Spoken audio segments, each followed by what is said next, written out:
Chugari wandirom. Chimu chuwani wandirom ndifuebi. Chugari wandirom. Chugari wandirom ndifuebi. Zibupuru hoche n'ezi. Ndị na-achọ ọdịda mụ. Chugari wandirom. Chimu chugari wandirom ndifuebi. Nyenu hoche n'iro. Chugari wandirom ndifuebi. Chugari wandirom. Chugari wandirom ndifuebi. Ndifuebi. Ana m ewere ohere na-akpọ ite nwatakịrị nwanyị a. Otu anyị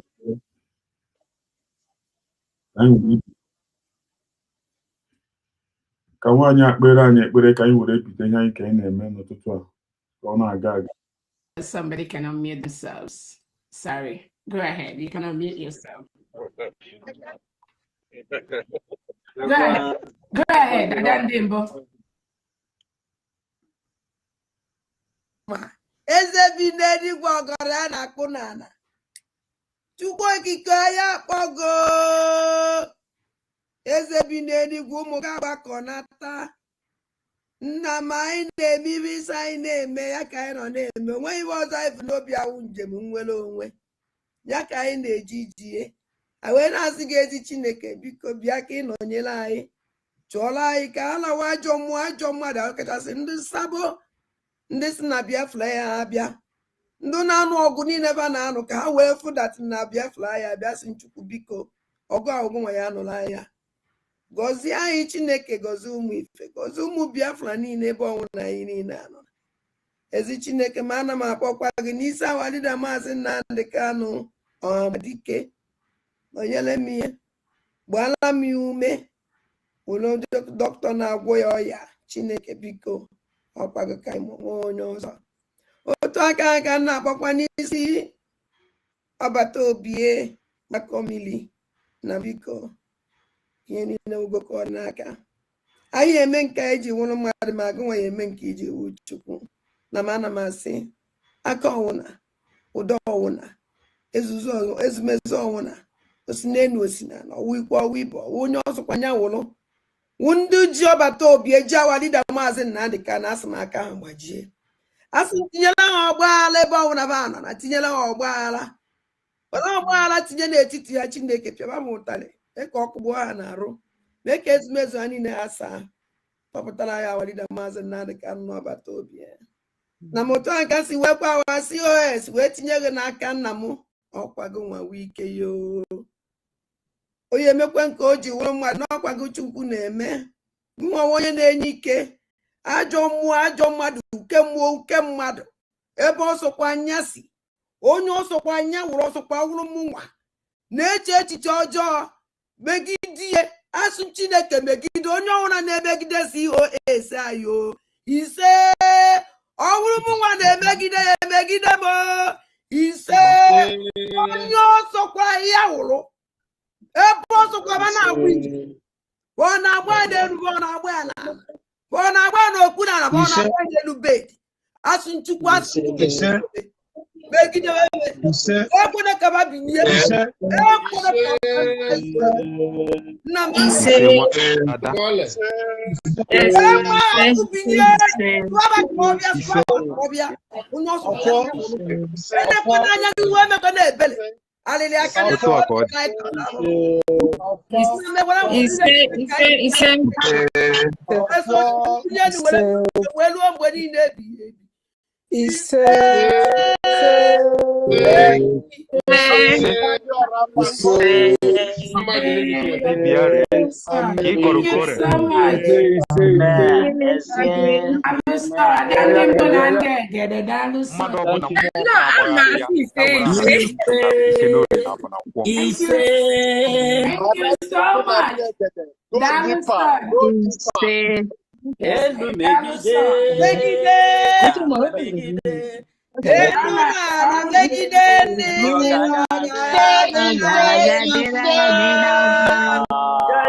Maybe you go here, I got I got there. And then I make it. I like it in there.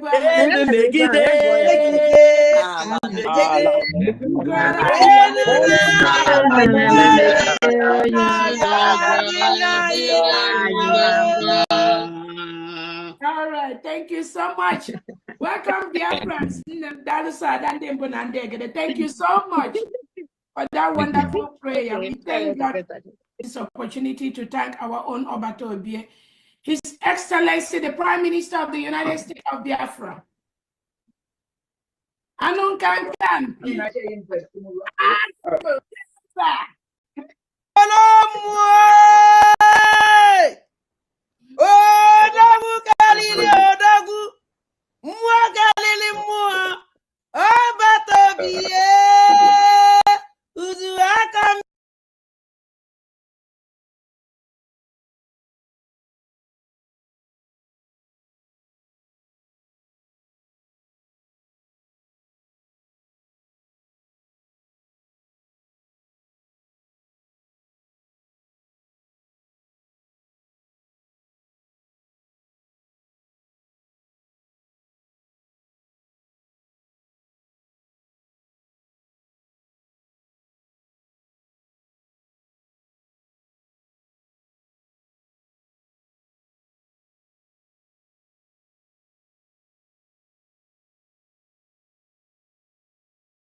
Space kind of n'elu and I'm gonna put the history make and go so base matter bụ eziokwu ọbata obi atụkwara nga terrorism CCF terrorism ị nwere idea ta ọbata obi Simon Ekpa Finland tụrụ ya nga CCF for terrorism ị nwere idea okay for the thing apụtago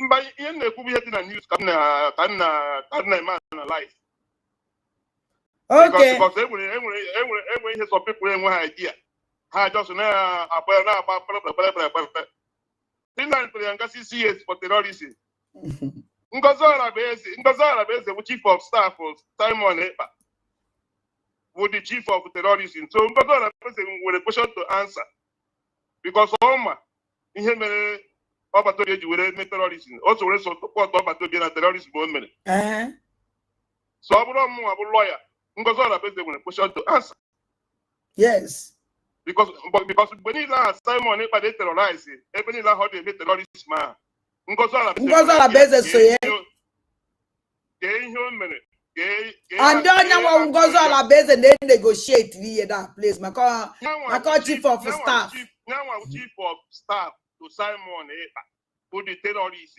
atụrụ nga CCS then Okechukwu Nkere alias Isaiah Anyaogu who the finance minister na-eweta ego Simon Ekpa ji terrorize ndị ọ na-terrorize so which means I been a terrorism case one person and her carry terrorism thing here like that nke one person na-eme ewu ịnụ ọbịa gị nọchi eto anyị nọbịa iwe ike buru egbe ọ na street gbagbuchiwe ndị mmadụ ịghọtara aha dị kwadoro gwe iche beti plan terrorist dị etu a ekpere ikpe na court nwetacha evidence from everywhere the chief of staff nwere something ọma anyị agba ịghọtara yes so the court kwesịrị ime invite o kwesịrị ime invite sure ọ bụgolo eme invite ekwesịrị etresi phone number ya a ga-afụ communication nyanwa na ọbata obi edere planụ gbasara the terrorist na ọbata obi ede mbe ma ọ bụrụ sọsọ naanị ọbata obi ewu onye na-eme terrorist oge nkere ya ji ego Simon ejighị ego oge nkere ya na-eweta ego eji ebe the terrorist So before I just send the car and the metal terrorism, Simon is a terrorism now. Oh, when Katanga Simon Pala before I send the Simon they go to terrorism. And when both jams also now Simon plan we need that. So Hane me going Hane no the jam how if that is what goes around comes around. Sure. Hane feel na Simon I can make arrest one by one. They have questions to answer. Because that is how it works. When we put on the office now, and when the case is something they do, I got you on I got you on attitude. I'm going to Chinese pass release, but I got you on attitude. Oh, good, yeah. Get him by side this particular thing. Get him by side a phone, got to your phone. But communication in with that person must say when other people in our plan, because so we is. On that terrorism, I had to decide money. So, we are here watching them. In the multi years on them, because all our base, also be literate or be educated, according to the information they here in a public data. On a Twitter handle, and not very educated. Here,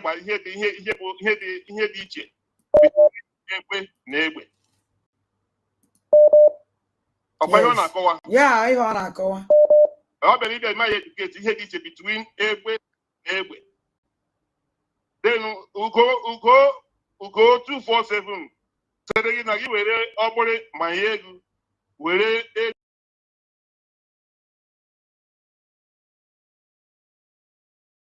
Пока вы тратите по 4 часа на контент, ваши конкуренты делают это за 10 минут. Маркетологи, владельцы брендов, продюсеры уже используют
Ọkpa na-ama njijiji n'ala.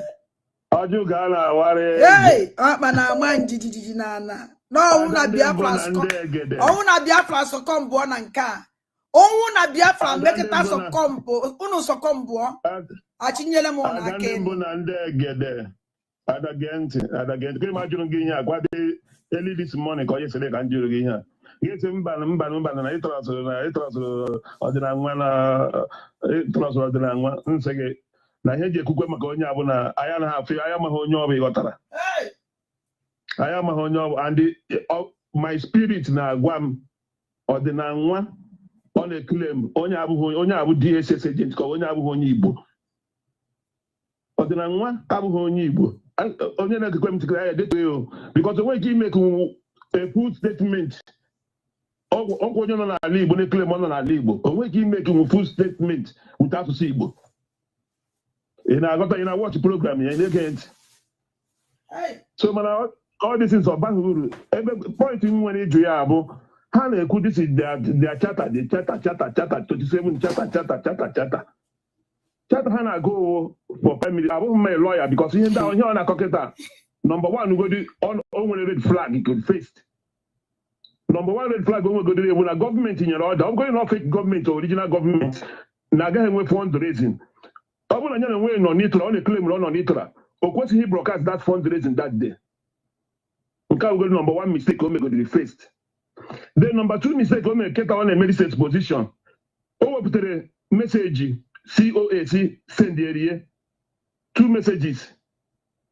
God for God say na is a nonsense here. Now God send the area call me COS 2 messages send the area. Mana nyana we what take finance former finance minister work in Kede. What a message from Kede. Okay, number 2 4 to we go to. Then number 3 4 to as a media team as a media over okele media. Ọrụ ya bụ ịnọ n'itụla ọkpọ oge nkere ya mee interview Biafrans ọnụrụ ajụjụ ọjụrụ oge nkere ọkpọ COS o mee interview etu atọ ike media shi wee mee ka ihe nye Biafra United ịkpọ COS mee interview promote Biafran cause ka ihe nyere ya si media and o nwere followers o nwere 130,000 followers ọ na-claim ka ihe nyere Biafra United ịkpọ chief of staff of Biafra government in exile. Can have to go to the United States of Biafra. Biafra's government in exile. Chief of staff Dr.Ngozi Orabueze, doctor. Kenye anya say media onwere media. Kenye me ikpo interview. Nota ihe okuru. Biafra jụọ ya ajụjụ. Ya na onwe ojukwa ya ajụjụ. Then ọkpọ oge nkere. Oge nkere interview. Oge nkere ọpụtakwa gwa Biafrans okwu. Biafrans jụọ ya ajụjụ. Kenye ya na-akọrọ ihe asinsi. Enwebụ onye jụrụ oge nkere ajụjụ. Ha na na-akọ chata. Chata ị na-akpọ ị na-ekele ma abụghị mee lọya. Ndị mere lọ gara anụ ihe anyị na-ekwu. Ebe anyị kwujuru ha agwa anyị na ebe anyị kwuru adịghị mma. Mana as a normal human being, as an ordinary person mbụ, ihe na-ajụ bụ ka ọ gụrụ ihe ọ gụrụ kịta chata for prime minister. Ya gụọla anyị chata chief of staff in the government. Ihe that chata kwuru chief of the government. Then after that chata for chief of staff in the government, ya gụọla anyị in absence of the prime minister anọghị ya and the deputy prime minister when deputy prime minister in that government ka onye ga-arun the government ọ bụrụ na a ga-emere appoint anybody ka onye ga-coordinate the work of chief of staff in the government and the work of chief of staff in absence of the prime minister. Ihe a simple something about I am onye spirit. Everybody in the country, you must show your face. You must show your face. It's a sacrifice. Before I get into, you must show your face. How come we try at once? Let all of them come out. Now come for the reason why this guy is so. Because all that what spirit God that is why Obato Biejim that this guy is so. What teleyaka? Oponioni no the men okay. Initial time on the claim. All go from all Johnny Nelly. Also support Nelly. During their time. On about what message you made the day about. All Johnny Nelly with the first of Galan. On the body had a mechanical all Johnny here you do. Monomy no that ground they disappear. So many attacks disappear. Among you must be born for months. Before support to Aqua, but to the other no could over, so can I go do so that all your watching has to be affiliated on evil men. Ya coach last month before I got this convention on a May program, actually video program will be here. Not gonna just start analysis. Okay, boy on a phone. Yes. Na PM disappear. There were 2 days. That minute. Okay, boy on a phone. They want to video program. Yeah, on a live program, but I'll send the link. Okay, see, I need 30 minutes. Never on a research you. I'm going to okay. When a hotel could be okay, my whole law. Na hotel could okay, no. Okay, to put when a hotel could be. And when on a hotel Katata. Now watch it background here. Go and watch all the whole background in the program. All the different background hotel. I'm not there. All of that send the picture bridge. America on Kaino, but the line on Jamaica. Oh, na Biafrans, banket alo awe me aye. When you also me mo na masolinda si. Masolinda lo reji mo no na France zuike. Umu no here and I will French citizen okwebe. Nne ma nwo na o onwezi hi. Nna ma nwo ne. Adina na-ekwu. Ana ma na-ekwu. Cameron up because can hear very very important. They could me here in the morning in a program. They could me on Twitter this afternoon. The government should not wait. There's no time to waste. As a man going to make all that shit. The attorney should go direct to court. Should immediately. Let them come. Let them come. Here I was going government kind of we are in government. That is the government. I actually to see more because they did it when I come here. Actually, only one of my my Biafra United. You have the one at court. I be on a court. You have the one at court, and the court will America back account to the account on Albania and Nigeria or no. Account to in Nigeria. Account to in Nigeria. Omo Biafra no sobu. Let us see our government here in our one true. Now, as in I have a United States of Biafra, this is the time they will show that in. Those in Nigeria, Canada, Kuna, Abraham, Finland, Hala, Bosso, in America, Canada, I can't do America, came a period. In London, name broadcast. I just kidnap oil like Kenya. In America, Haga, I gave by the meeting in court. Let them come. Come have a good day, because I don't make it on. Nando. Hi. Oh no, we are not even with that. Somebody I like so much. I like this man with hope na onya mother. A man that na he could. Hello? Hello.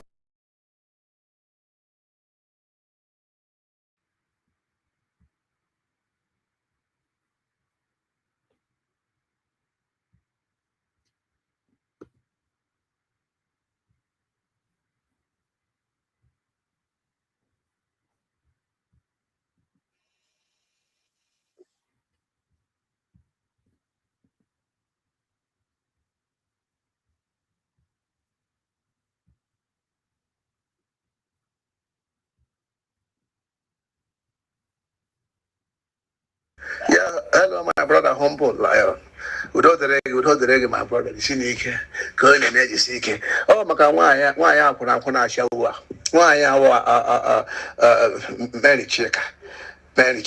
Why I Finland, I bear work on the I swear. Working on why I not be actually Finland. Work with why I be again now do okay. And you where's the chance again? They meet people again, normal again, about now here we were. Or Nagadawata. I work on why I'm on chief for personal. No one ever figure believe it. The answer is not what picture and I go should everybody now why I not chief for honor. But I'm going to touch about chief for, but I said no one bro chief for Kadibo.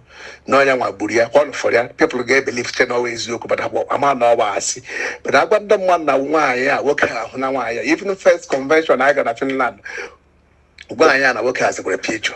This second one now, it's many pictures, many things involved, but too many things, too much. Yet I go, why you know, we actually got to take it was a problem for Yama. Yet I go, oh, believe it, not get what they hear no buru. And what they would do, yet I go, so what they did, Yana, Baka separate. I mean, with a minute, say, my actual walk with him, my picture, I'm not going to Okura Loku, a photoshop picture on doors, or picture D. Berry, picture Berry, go Jack and I, Togana, so you got Jack and I with the go with the beacon, men me here beacon, men here beacon.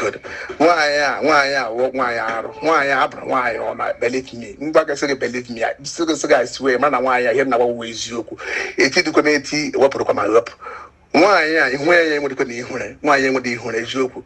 Why not you okay? Why in the jacket not you okay?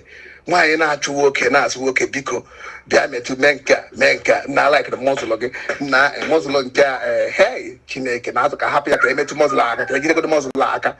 Why not go okay, Bianulum? Why not you okay, Biana, room here, now room in our hotel? When I called too much, why I shall we short, why God bear me witness. Why I will trade more pictures. And the end now chief for the away here now 101 million%.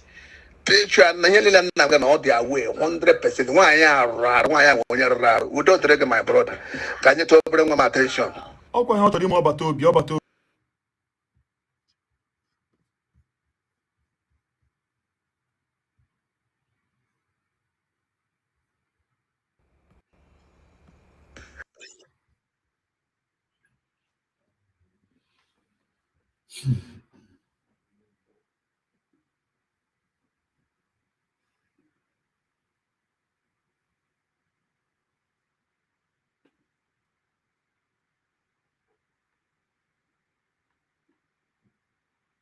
This idiot. I'm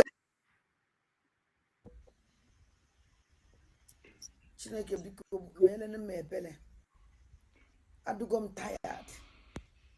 I'm tired. I don't want to continue this nonsense. I'm tired. I'm tired. I'm tired.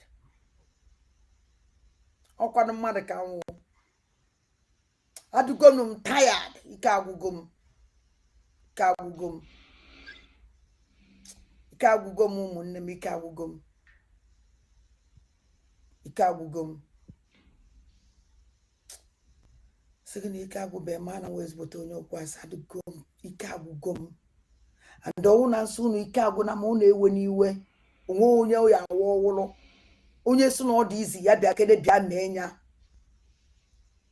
this idiot n'ebe a na-agwa ụnụ this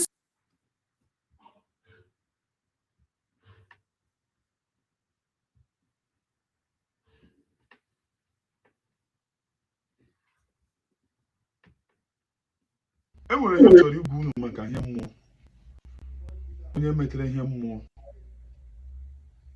onye ji aka ya dọrọ mmụọ donye onwe ya onye ma ojere mmụọ the video m chọrọ izi unu gee ya unu amara nga emeghe ude na-anọ na France ihe meghe ya Ngozi o ji aka ya mete ihe o ji aka ya kpọọ mmụọ sọwụrụ ya nwa na-emegide nwaanyị ka nwaanyị na mmụọ na o megide ya enwe onye chụgị ya enwe onye tara aka gị ya ọ mmụọ believe me so watch ya nụ ihe o kwuru ihe o kpere ọ ya ka unu ga-eji amata just unu gecha the tin unu ashia ya ka udele aha ya udele anọ na France ya ọ ga-arizi ọfụma chee echiche si ọkwa ihe ahụ ọ ya mere every morning mpụtaghara m na-ekpule yi the tin ka ọ mara nga ihe emeghị ya shi ya so that ụmụ ya kwụ ya ọgwụkwọ ụmụ ya sị ọhịa ahụ ji aka ya kpata ya nwa ji aka ya kpata a na-asị na akpasu aṅụ ya nwa ji aka ya akpasu aṅụ ya nwa ji aka ya dọrọ mmụọ donye onwe ya today na mmụọ na-apịa oyaka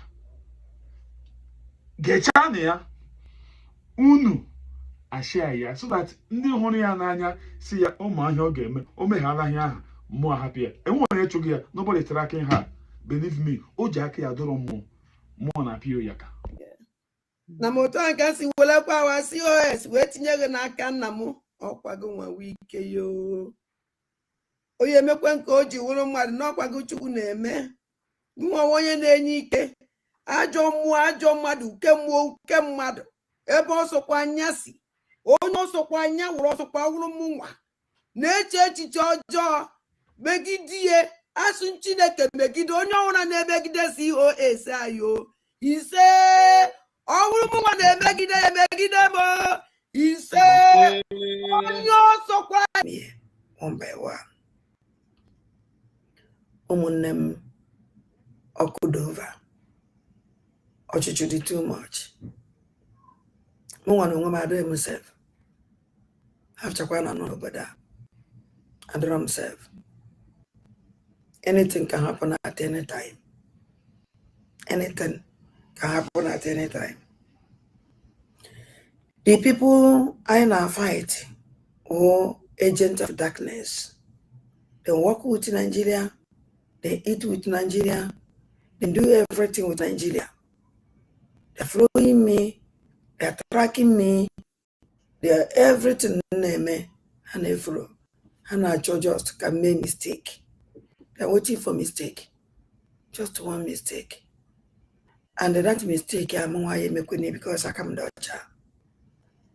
And another thing that I make on that any day on be in on from on anything but I'm on an educate me attack or boom. I don't know na mana na ebe my attack si onye gburu m Ngozi Orabueze onye gburu m because ọ na-eso m aka nne aka ekpe.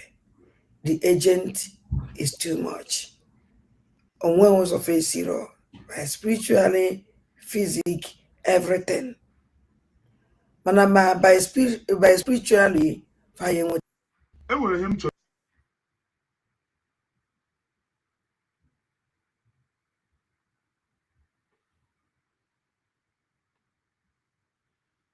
Good morning, ụmụ Chineke. Good morning, ndị eziokwu. Good morning, ndị nwe onwe na-agụ agụrụ agụchi ike. Ana m asị Chukwu oke aga m ya ogozi unu niile. Ana m asị Maazị my president, Maazị Nnamdi Kanu, good morning.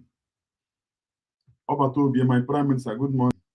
Afọ mụrụ Biafra, nwaanyị ka nwaanyị, nna m jem ọnụ. Asị m asọ ọwụ gị. Ịdị mes anyị nọ today. Ịdị mes Nigeria nọ today. Ndị Biafra gara iso na ya. And agaghara ịma ihe gbasara Biafra. Ọgụ a mere eji mara na Biafra dị. Nne m anụ masị Chukwu gozi. Ga m ekele all the Biafra cabinet, Biafra army. Ana m ekele all the Biafrans at large. Chukwu gozi unu niile. Ana m ewere ohere a na-ekele afamu Chuks Osise. Ana m ekele Chidebube nne m ụtụtụ ọma. Ana m ekele nne m Juniana Obi, nne m ụtụtụ ọma. Ana m ekele Jeje Osi, good morning Maazị Humble. Ana m ekele Iziwe birikwe. Ana m ekele Chizorom Eze Udo. Osi good morning USB. Osikwa Maazị Humble na ya nụ Chizorom Chibụzọ ndewo. Longest time Chibụzọ ndewo, sorry. Osi Maazị Humble na ya ọnụ ya were lọvụ fụnawa ma ihe niile were ya merụọ m ahụ. Nwoke ezi ike o ji lọvụ na-aga. Ndewo birikwe. Mgbe were ohere na-ekele nke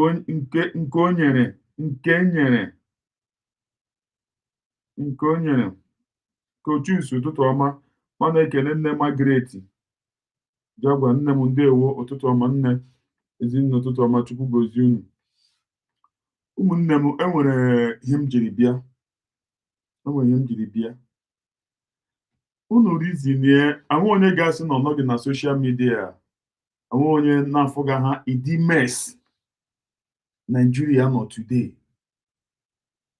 Ịdị mes Nigeria nọ today.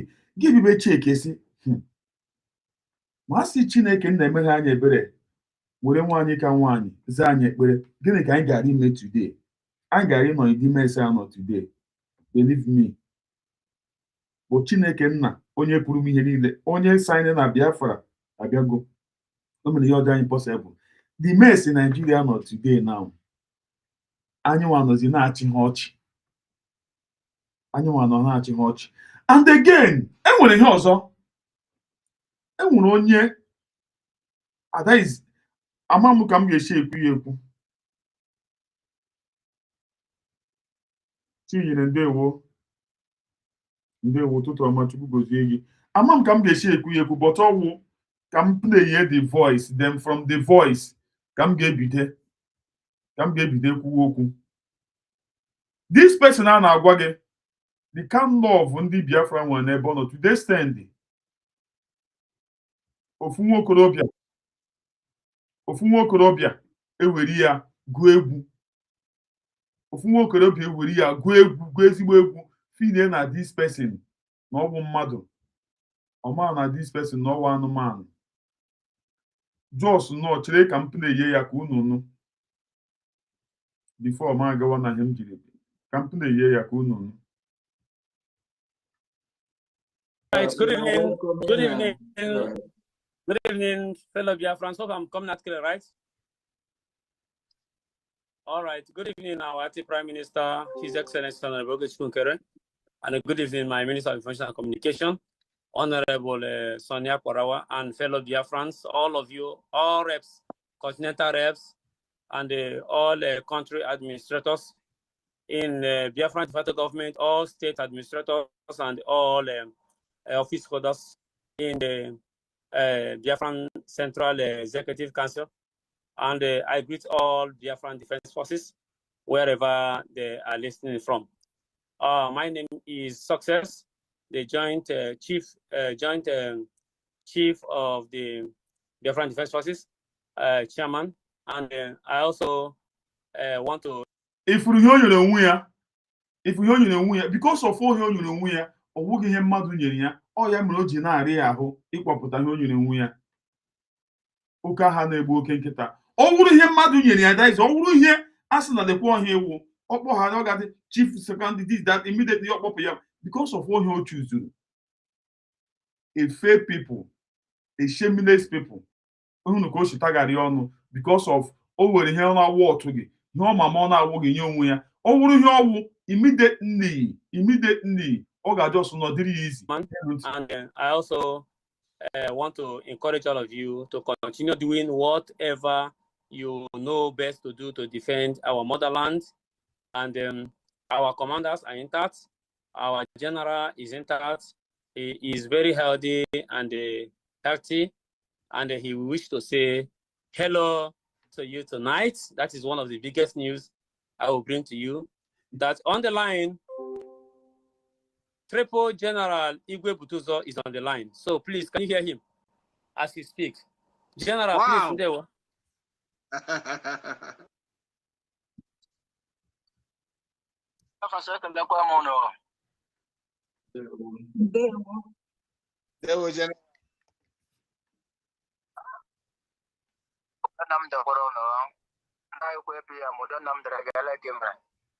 Ndewo a na-emekwa anyị nwe mmeri ndewo. Okay, asị m ka ndị opportunity ahụ ekele Biafrans Maazị Igwe Butuzo, the triple general onye isi ọchịagha n'ala Biafra.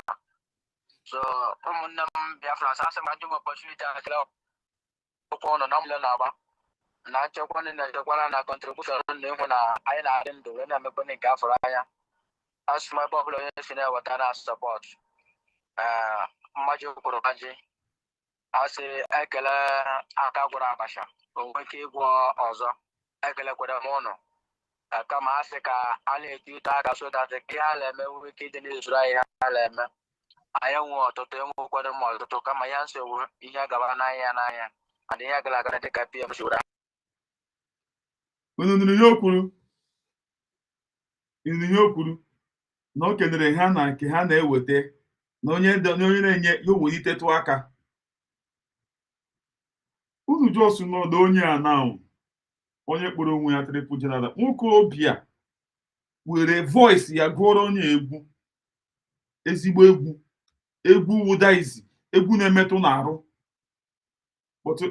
anọ m na-ajụ nnọọ ha wede otu nwokorobịa aha na-agụrụ egwu aha na ga-esi na-efe ili ma ọ fụ ihe a anụmanụ anọ na-ezuzu ma ọ fụ ihe ọ nọ na-ezuzu. The condition Nigeria nọ today already here dosara Nigeria condition ọ nọ today. This person na anọ na-ekwu ihe a na ọwụkwa general ka ọwụkwa general ihe ka ọ sị nwaanyị ka nwaanyị afọ mụrụ Biafra na o jigodiri ya dọkụmentị iji isi na ọya nwa dị in charge. Nwaanyị ka nwaanyị ewere dọkụmentị nye ya ji ya nye ya dọkụmentị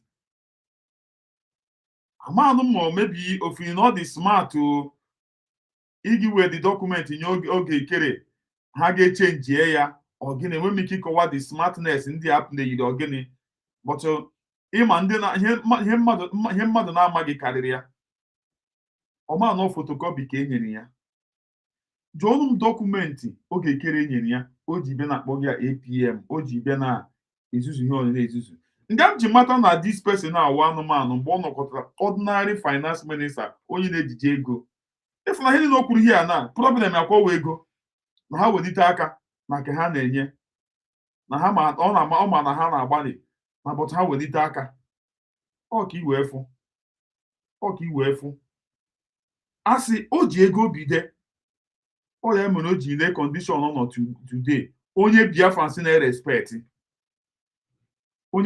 na-erespekt ugbu a na ndị ochie a aganaga kpọrọ ya fine na ha nọ na triple general na ọ nọ with them Biafrans ga-abịa were ego onye nwe ha ha fi na ndị mmadụ amaghị ihe onye ofiniri and Chineke na-eme ebere oge ekere abịakwa bịa gwa ha you think that these people will be doing anything with the money you give to them? They will eat the money, they will not do anything. So him ji bịa ụmụnne m nenu ka Nigeria nọ today masọ ihe the general nwere sense Tinubu akpọ ya si yo send ya ndị fighter jet to Burkina Faso ọ gara irizin ya ifo no do am ma ọ wụ ya the mess Nigeria nọ today ama ka m ga-esi agwụnụ ga-ama na Nigeria nọ in a mess.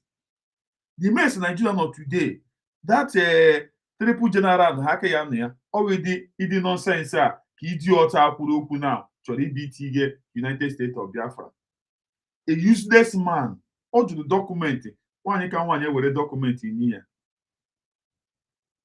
jụọnụ m this guy now dọkụmentị o ji na-efologo oge ekere o ji pụta bịa na akọ nọnsensị ọkụga na-agwago ụmụ Biafra na unu welite aka na ka unu nyege na amamanụ na-agba ndị ala gbata unu na-enyewe unu ewelitetụ aka a shameless man na-enweghị sens ọ bụ ka unu wee fụ ya onye ka na ịdị onye abịa wụrụ general na unu ịdị ihe a mege na Nigeria ọ bụ ihe ga-eme but Chineke na jos nnọọ were nwaanyị ka nwaanyị chụpụ all this kind of illiterate ewu triple general onye na-amaghị ifuru onye kpọrọ onwe ya general omewu na onwe ya adres he cannot address himself only address money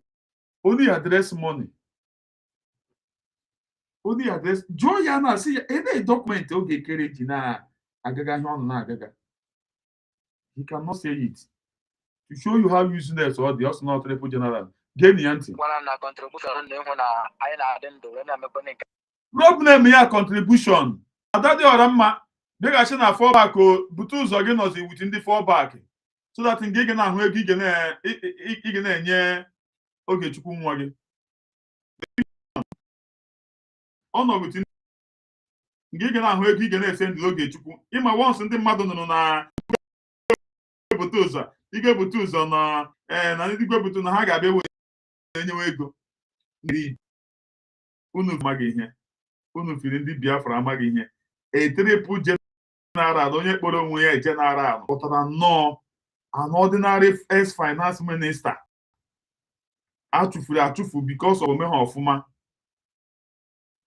akpọrọ ya na-ekwe ihe ha zụzụga shemdesi dị idiot dị so ụmụnne m Biafrans asị m ka njụ m opportunity a kele okwu ọnụ na mle na-agba na nchekwa na-echekwara na contribution na ịhụ na anyị na-adị ndụ wee na-emekwa nke afọrọ anya asị m ebe ọbụla onye si na-eweta na support mmaji kwuru maji asị ekele aka gwara abacha onweke ịgwọ ọzọ shut up idiot ndekwe na anụ ya ihe ọ na-ekwu ihe gbasara ego ụmụnne m biko ama m na asọmọfụ na ga-abịa na-ewere m iwe na-edo otu m si ebe na-epi na-eyi unu voice onye unu chefuru echefu unu echefuole ndị a unu ewekwana iwe biko nu gbagharanụ m ka m ri unu biko gbagharanụ m biko unu ga-asị unu echefuole ndị a na maazị ma ndị ọ na-eme exist na-emezi ka mbe na-echetara unu ya ama m ya anya ubi unu ga na-ekwu na ama m ka unu shifide biko unu ewekwana iwe ọjọọ ka m ji unu because of ihe amege na Nigeria now because of ihe condition na Nigeria nọ now ọ ya mere m ji wetara unu ihe ka unu fee ya ndị na-amaghị ihe maka France kpọrọ Tinubu ka ọ na-akpọ ya kpam ya send ya ndị amị from Benin ha chọrọ iji ya na ga Burkina Faso ime. Now today na look at it now. All those people now etinye ha n'ime before no ite egbuo ha egbuo. So unu wefu biko unu ewekwana m iwe biko na m nọ na-eyi onye unu chefuru echefu. All because of achọrọ m nọ ka unu wee mara si masị nwaanyị ka nwaanyị eme ha anyị ahịa iwu today eleghị anyị gara ime anyị gara isoro nọrọ na ya mese anyị Nigeria nọ today but Chineke na yuzuru ya za anyị ekpere. Chineke na yuzuru ya za anyị ekpere. Eze birikwo eze birikwo eze birikwo eze birikwo eze na ya dị eze na ya dị. Asị m na enweghị ya eme gị eze. Asị m na enweghị ya eme gị.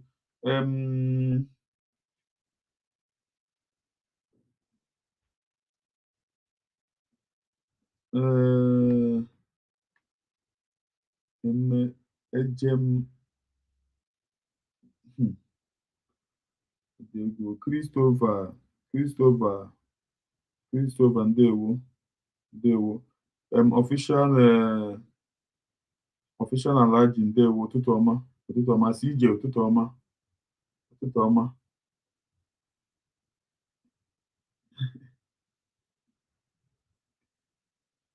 wisdom ndewo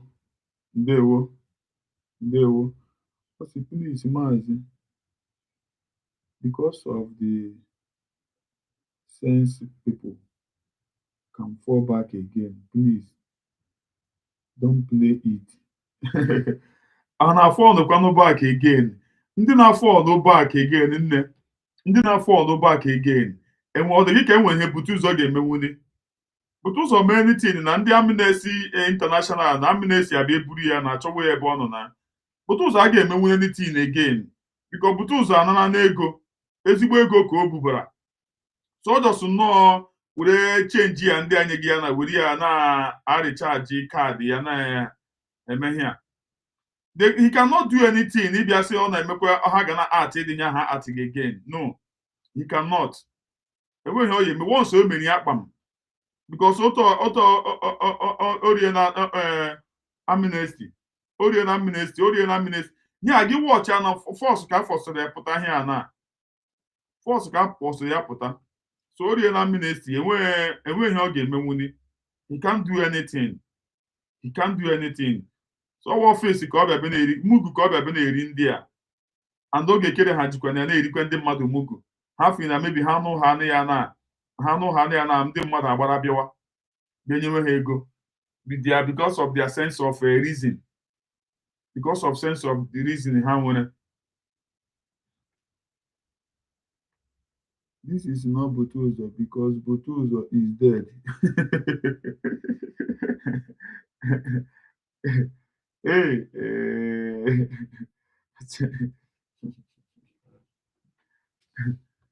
So ọkụ unu wee fụ ndị oshi. Biafrans, Maazị Igwe Botuzo, the Triple General, onye isi ọchịagha n'ala Biafra. So ụmụnne m Biafrans, asị m ka m ji m opportunity a kele okwu ọnụ na mle na-agba na nchekwa ndị na-echekwara na contribution na ịhụ na anyị na-adị emekwe nke afọrọ anya. Asị m ebe ọbụla onye si na-eweta na support mmaji kwuru maji. Asị ekele aka gwara abacha onwe ike ịgwọ ọzọ. Ekelekwara m ụnụ kama asị ka a na-eti ụtọ aka so that ihe a na-eme nwere ike ịdị n'izuru anyị ha na-eme. Gịnị ka imeghe ihe ọwụ? Jụọ m gịnị ka o meghe ihe ọwụ? Ọ na-asị unu welite aka. Eneghị omeghe ihe ọwụ. Ọ na-asị unu welite aka. Eneghị omeghe ihe. Ịmara m juice nnọọ. Oh, but I been m this boy. I know been able me juice. Mara m juice pụta bịa na-agwa unu na this guy na ọwụ enyi onye na ọwụ criminal. Some people feel na ọ washi. If you criminal art ya now, unu welite aka. Eneghị omeghe. What is he doing? Onye hope ụzọ dị mma bire n'ego. Nigerian government ebu ihe ego. Yo mecha meeting with Musa. Yo mecha meeting with Christopher Musa. Ya nwa now. Na this Iguta this thing now. All butu ụzọ wuzi ya nwa wo pipeline guider. Ya nwa na guide pipeline dia. anyị nwe ọtụtụ enwekwara m ọtụtụ kama ya nsogbu ihe gaba n'anya and ihe gara agakwana dịka PM si were hapụrụ anya ije anyị dịkwana mma Iho Commanders Biafra land anyị ọbụla dịkwana intanet ka o tekwena ọgba agụmagụ ikwuru nnụ bọtụ na awụ ofu okwe m ibe ya so ka sị m ka nwere ụbọchị kelekwa m ụnụ dọna m dịrị sọsọs nwanne m dọna m dịrị na mgbe niile na-agba ịhụnanya na edo ke ekwe Biafra mbili Ndewo general, ndewo general, ndewo general. Ndewo. Yeah, Hey. Oge kere chọrọ ego abalị.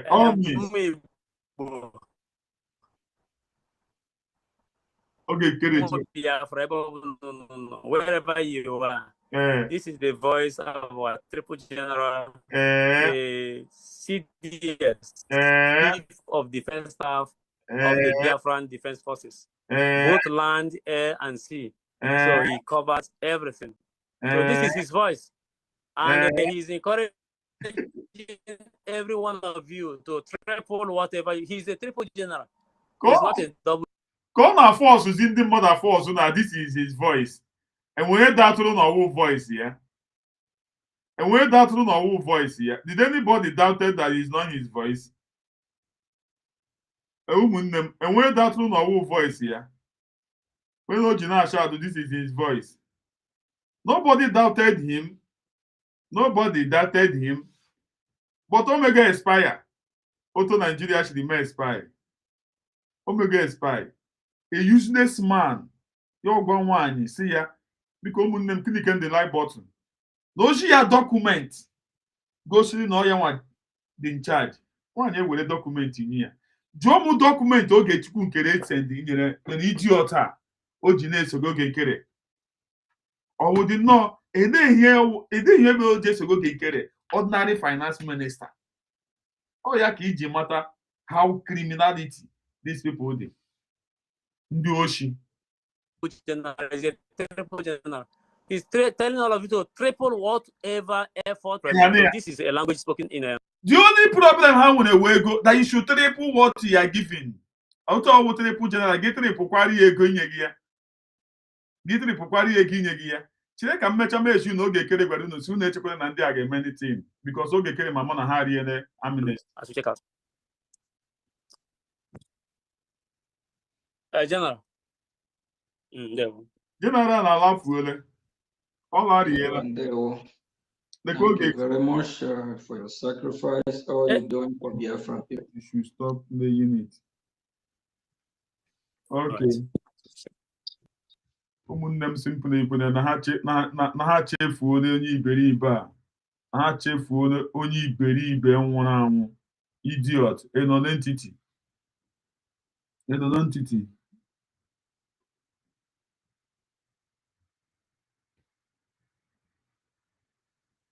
The people of particular concern, they are only for donate. Nothing else. Okay, you know you have to that you should triple the what I said, triple general, that you should triple what you are giving to him. That you should triple it. That is the only you cannot hear anything. They say, and look at their effort, look at what they have been doing. Only donate. Very shameless set of people. Their problem will donate. Ọ bụ na hụ ya, masị nwaanyị ka nwaanyị apụtaghị nnọọ. Masị ọpụtaghị. Ụmụnne m unu cheke enu ya na Chineke na ji nwaanyị ka wee zaa anyị ekpere. Lekwe dị mess in Nigeria not to do all with this kind of thing. Ndị na-amaghị ihe. Because of France kpọrọ Tinubu si ya do this, Tinubu were send ya. You feel na Burkina Faso wonu a small country, oga just no mapa like that. Today na the ya na. Oga no na akpọpụta show ndị ahụ beba acha ha ọkụ tatatata gbakpa ha. Enweghị oye eme. Because those people have terrorists. They come to terrorize the country. Unu ga-afụ na very soon na akpam ajọ ọjịcha ha abịa wụọ ha parapara.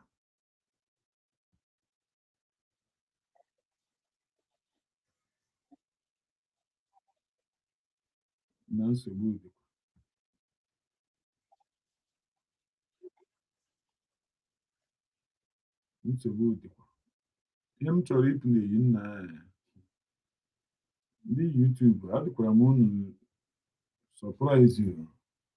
Ọ ga-etighị m ya ebe a. Ụmụnne nwere m ndidi. Ọ nwere ihe m chọrọ ịpụleyiri unu. Ndị iberibe nwụrụ anwụ fil na ụmụ Biafra na ha wụ mugu ndị ha ga-abịa na-eyuzu their brain.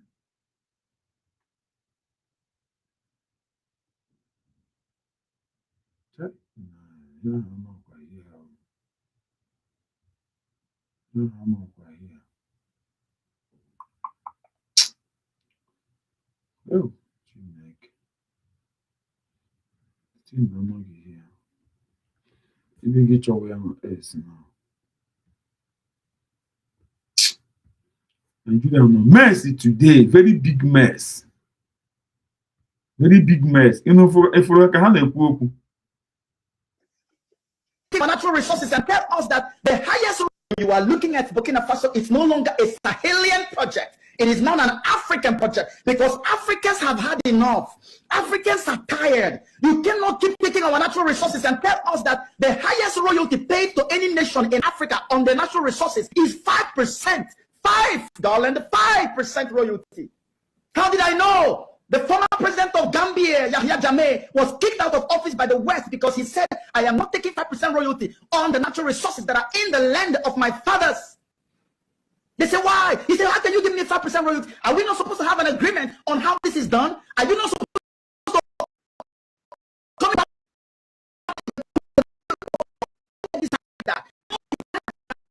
If Africa, because the 5% we are offering you and the rest are lower.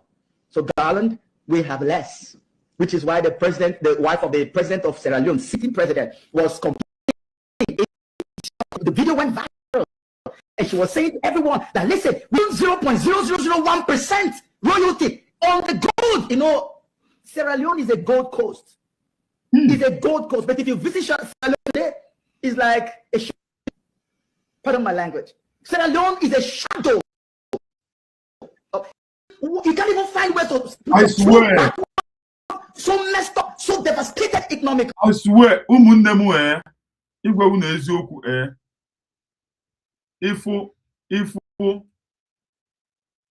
ifo ndị Sierra Leone ha juru here. Ego ha enweghị isi. Imama na 1 million. Ichi ego akpara ma sonye Chidubem no here, Chidubem no Sierra Leone.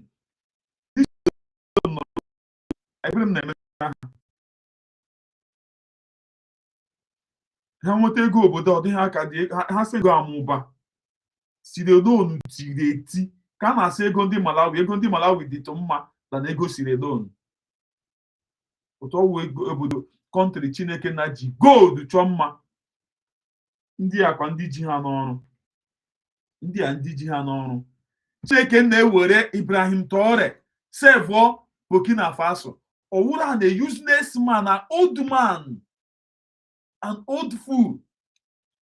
Cause this boy yana bo Macron. Koso ye Macron, koso ye Manuela. Amamuto mgeshike na for munu Dr.Ngozi Orabueze. Maso wo ya. Believe me, we are not since Megano France and they separate here. Nigeria cannot do anything to Burkina Faso. Ndị agha aya adacha niile ọkụ. Apụta na abịa adacha ahụ ọka na ndị ta. A ga-adacha ha niile ọkụ. Nigeria ga-emepụchi m. Maka ha mee ha na-apị m. Ha achọga ha nweta ya. Believe me. Ya wogene o we di nonsense ya na idiot aso obuta ụzọ. Idiot okporo nwe ya triple general.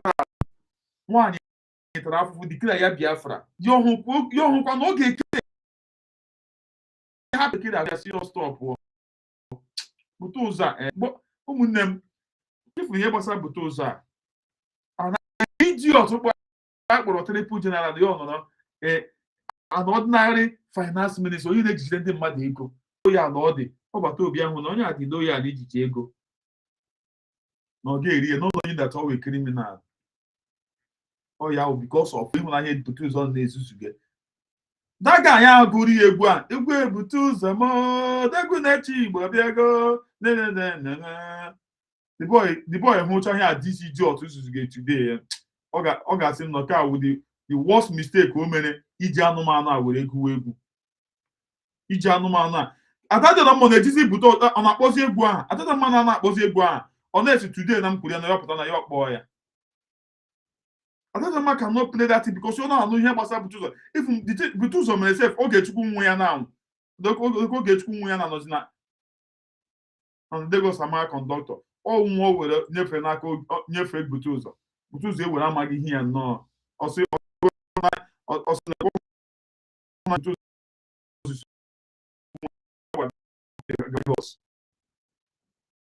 Adadama is not Ogechukwu humble, stop passing the information that is always ihe a mege na ime okwu na-ebute okwu okwu na-ebute okwu believe me okwu na talk dey bring talk na dey bring talk. But if you imagine gold in that country was being nationalized the way Africa is nationalizing the wealth of his country right now. I'm going to queue for visas to travel anywhere. Where ụmụnne give ndị a juru here. Enwere ka ọ bụ na this egizere maka akwụkwọ Maazị it is Sonny Akparawa AI. Amụma Akparawa na-arụ. Ya. I believe you. Ben iwu ndewo tela. Ụmụnne gị fụ ndị Sierra-Leone juru here abịa nnọọ because abịa ha na-eme president permit a na-ebu ha enwere ka ọ wee n'uyi ụmụnye and hiana onye CID fụrụ ya ọ hụrụ eke ọma na onye ha wee eke ya ọjọọ ya resident permit ya ojighị onye aha dọrọ ya aka na akwa aha gị si ara dị nwa akwụpụta ndị mbarasị ya na-eme ndị obodo Chukwu goziri agozi This is what is happening to countries in Africa, and this is why every African diasporan must pay attention and must back what is happening in the Sahel, because if we can consolidate and hold down what has happened in Sahel, many more victories will roll in. If we let them touch any one of those guys, we are done. Psychologically, they will weaken us, and we won't see any revolution anywhere again. But thank God for the gift of Russia in times like this. I believe that the rivalry, or not even the rivalry, the animosity between Russia and the West was created by heaven so that we can have our freedom. So that's why today it is not easy for them to take him out like they would have. He's been there for more. And so happening. You know, I knew when I heard him first say, I didn't know much about him. And then the first thing I read, he was in Russia and they had, it was like an Africa summit, and various saying things. And when what he said was, remember the asking things like that. And what he said was, why are we going around the world? And I knew that this guy's looking at this thing as something different. He's not looking at it as we're weak and we have to ask everybody for help. And what he recognized Africa and said, we have to exercise our strength. We are not beggars. And the vision of him, he's a big, strong guy. You look at him, he's a big, strong guy. And he wears his military uniform, the uniform of armed struggle. It's not anger, it's confidence. And as soon as you hear him, you say, yeah, that guy, he means business. And he's not weak, he's not begging, he's not asking. We have a right to this, we will have it. Because Garland, passion, when you see passion, no one explains it to you. You can feel it. It's very infectious, very relatable. When you see Ibrahim Traore, the reason we call him an archetype is because he is an embodiment and the pains of Africa. One in the Sahel. Remember, the revolution began in Mali, and we had to give it up for that brother in Mali who held it together until Burkina Faso then happened, and then you had Niger Republic. It was the motivation of Mali It was Mali that motivated this Burkina Faso, that inspired Burkina Faso to happen. And Burkina Faso inspired Niger Republic to happen. And the three of them are now inspiring many other revolutionaries and revolutions that are breeding right now, that are sitting in different parts of Africa. There are so many more that are going to fall in. Mark my words, in no distant time, you're going to see many more African countries. And that is the essence of making sure that Ibrahim Traore is protected. Ibrahim Traore only just happens to be the one that is being as the poster child for what to do on the continent of Africa. He's not the only one, but he has been singled as a sign. When I made a particular video I put out some time ago, I said, if the sign from God, a single human being that became a sign of an entire revolutionary process, that's who he has become. So when you hear him speak, you will feel it. You will see it coming. You can feel the fire in his bones. And he's very calm and calculated. He knows exactly that our time has come. They said you cannot defeat an idea whose time has come. How can you defeat it? This idea has been there. It's been there for so many years. And many of our forefathers died hoping and believing that this day will come. But eventually, it pleased God that it will happen in our own lifetime. And it is happening right now. And there's nothing anybody can do about it. That is why, Garland, can you believe it? You think it's fake news? More than 18 to 20 assassination attempts. Ibrahim Traore, all of them failed. And I can bet you today, he is not the only one they're trying to take out. You can imagine how many assassination attempts Assimi Goïta of Mali has also endured. You can imagine how many that Shani of Niger Republic has also endured. But now they are targeting Ibrahim Traore because Burkina Faso is now the place, like the headquarters of the AES nations, the Sahel states that have broken with the colonial past. So Burkina Faso is the security headquarters for them. That's where almost everything is coordinated from. So they want to target and destroy this one that has come out as the symbol of the revolution, so that the moment they do it, every other person will be psychologically incapacitated. And the rest of Africa will crawl back into their cocoons, crawl back into their shells and say, well, I said it before, we are never going to be free. We are not meant to be free. A lot of Africans already believe that we are not meant to be free from the colonial powers. That's why you have puppets all over the place. Puppets giving their whole life to serve the colonial powers in the 21st century. Garland, these are our brothers, because they are cowards. They have given up.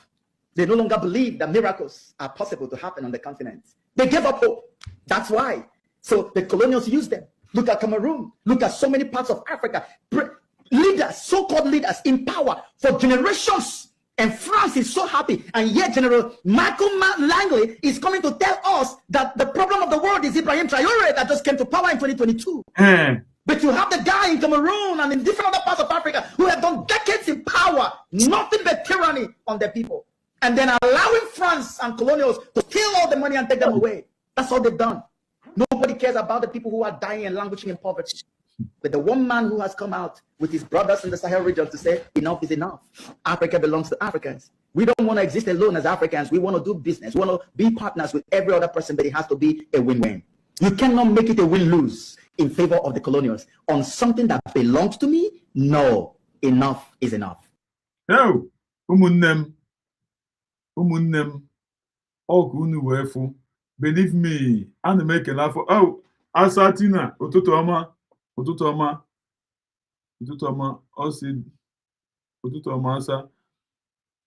also the voice that just speak said it all. The woman interested that the Western and cooking up for Africa, the rest of African leader, and the Ibrahim is their nightmare. They won wefo country egburu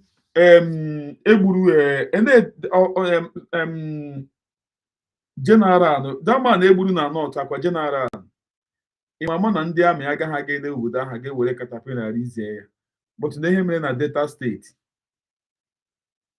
nekwe ihe ndị amị gị n'ala Biafra abịa ha na-ego ndọ ndị mmadụ na-agbaga ọkụ. Enweghị onye amị ọbụla asị na egburu general ha ka ọkọmand ka ọ brigedia ha. Ama m onye egburu ihe ahụ ọ brigedia ka ọwụ ndị ihe egburu datin na ihe mere na okwu ama unu ihe ndị a mere na okwu ama dị gị everywhere rizie demolish ụlọ ndị mmadụ na-egburu ndị amị. Otu ndị ka egburu if ndị amị did not do anything, egburu dia chief of gịnị ka egburu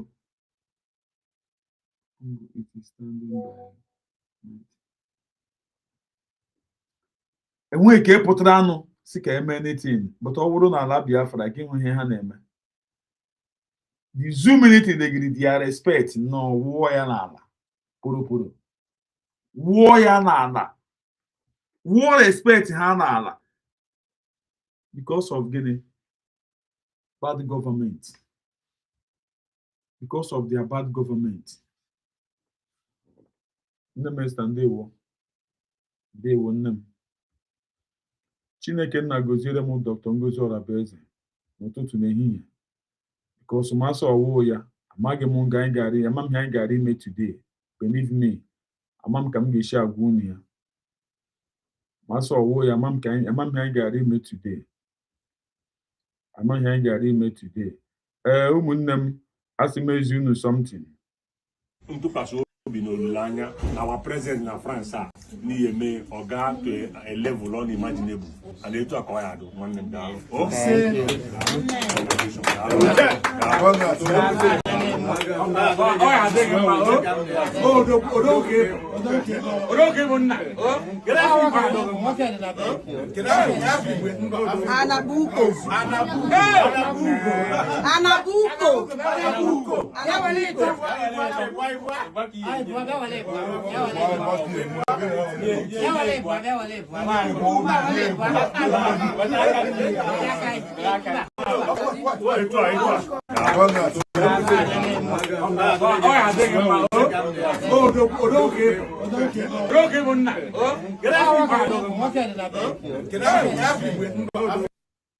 imega ya enwe ntụkwasị obi n'olileanya na our president na France a n'ihe mee ọ gaa to a level unimaginable and etu a ka ọ ya adụ nwanne m daalụ ụmụnne m ihe awụ Anabuko awụ nwada dị ọra mma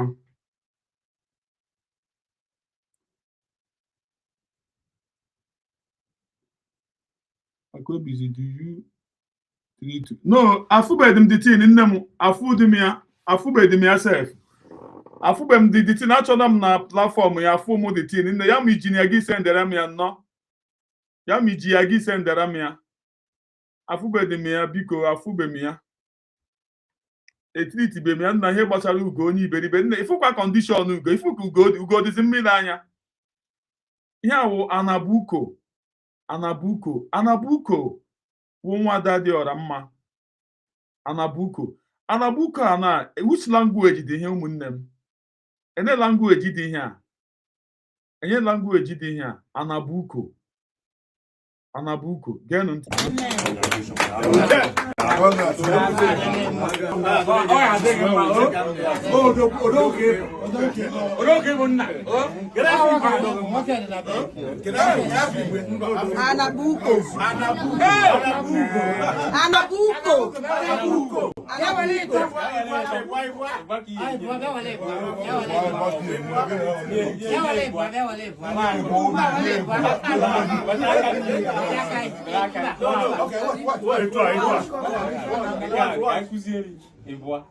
Yes, like this. Two.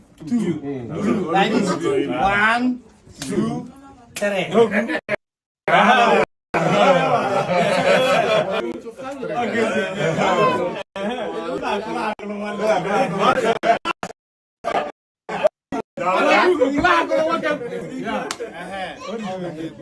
So I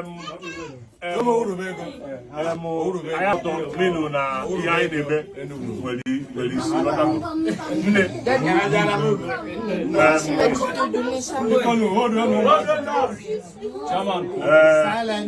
Mgborie ụbọchị taa nne ọ na-emerụ ncheta ọmụmụ ka anyị si eme n'ala Igbo nne nwere ike ịgafegide ebe ele ka nwee ike nwetara na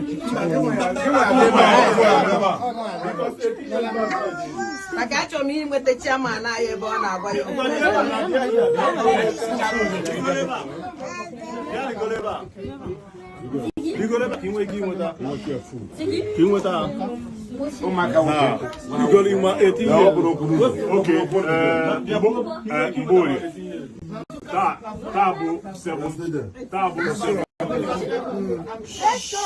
Tabo 7 January. And new. The Meru Infesomo.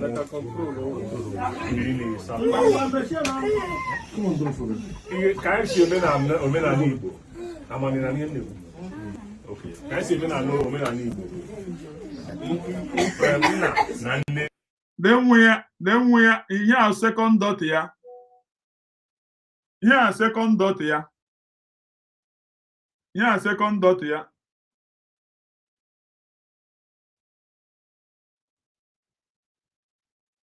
Once you go to the Prince Moi David to bring it, we treat that useless man. Okay. Okay, no problem. I will do that. I will do that. I will do that. As a you Anabuko, Namea. I'm not a maid from whenever I see Jack, I see a and they be like that. Listen, it was no where they may run to Tom 18 years. They track years to cover in your car. He said, he got on the chairman. When you want to come my value, I will look at that. They have a little. He said, yeah, come as your ball. He said, because now, Oboda, Amoro, you have limitless opportunity. You have need to be happy. He said, what you have, drop MIC, yeah, another opportunity. Depending on you, man, Oboda. He took us over. He sorry, but I name it nature me talk every president of the he said, oh, you depend. As in the Tutama.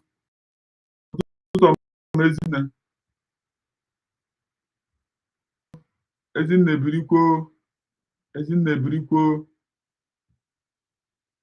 the minister Brico, David. The minister, okay, Prince Moi David, okay.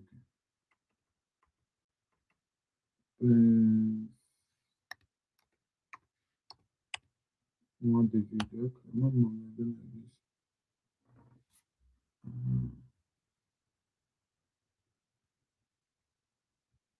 Prince Moi David. Anyway, remember I forgot.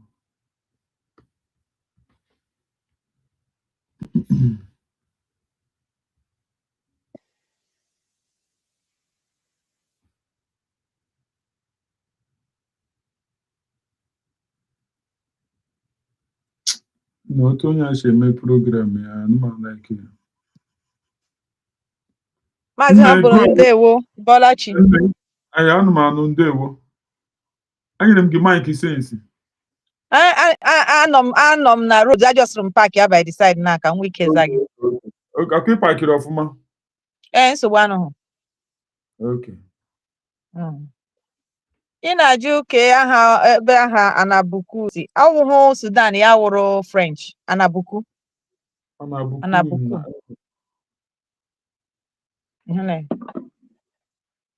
So ajọsịrị m bara mgbe ịjụga that thing.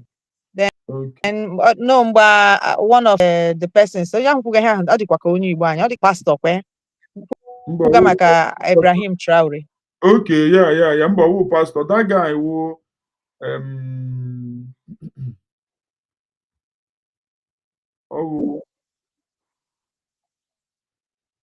a former Nollywood actor.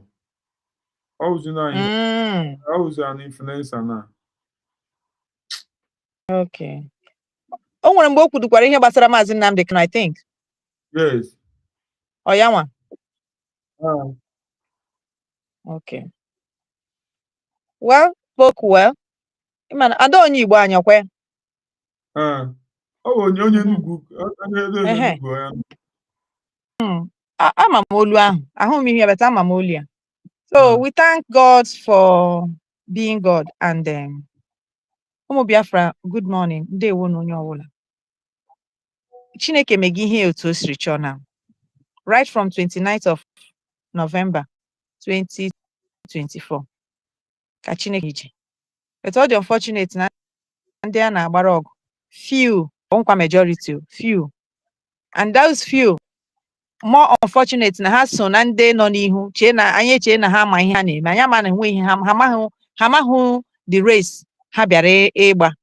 They came like ordinary. They came like Nigerians. They came to deceive and deceit for themselves. So, but mgbe ọkụ na-ere bidoro, they have no option because they can't stand the fire.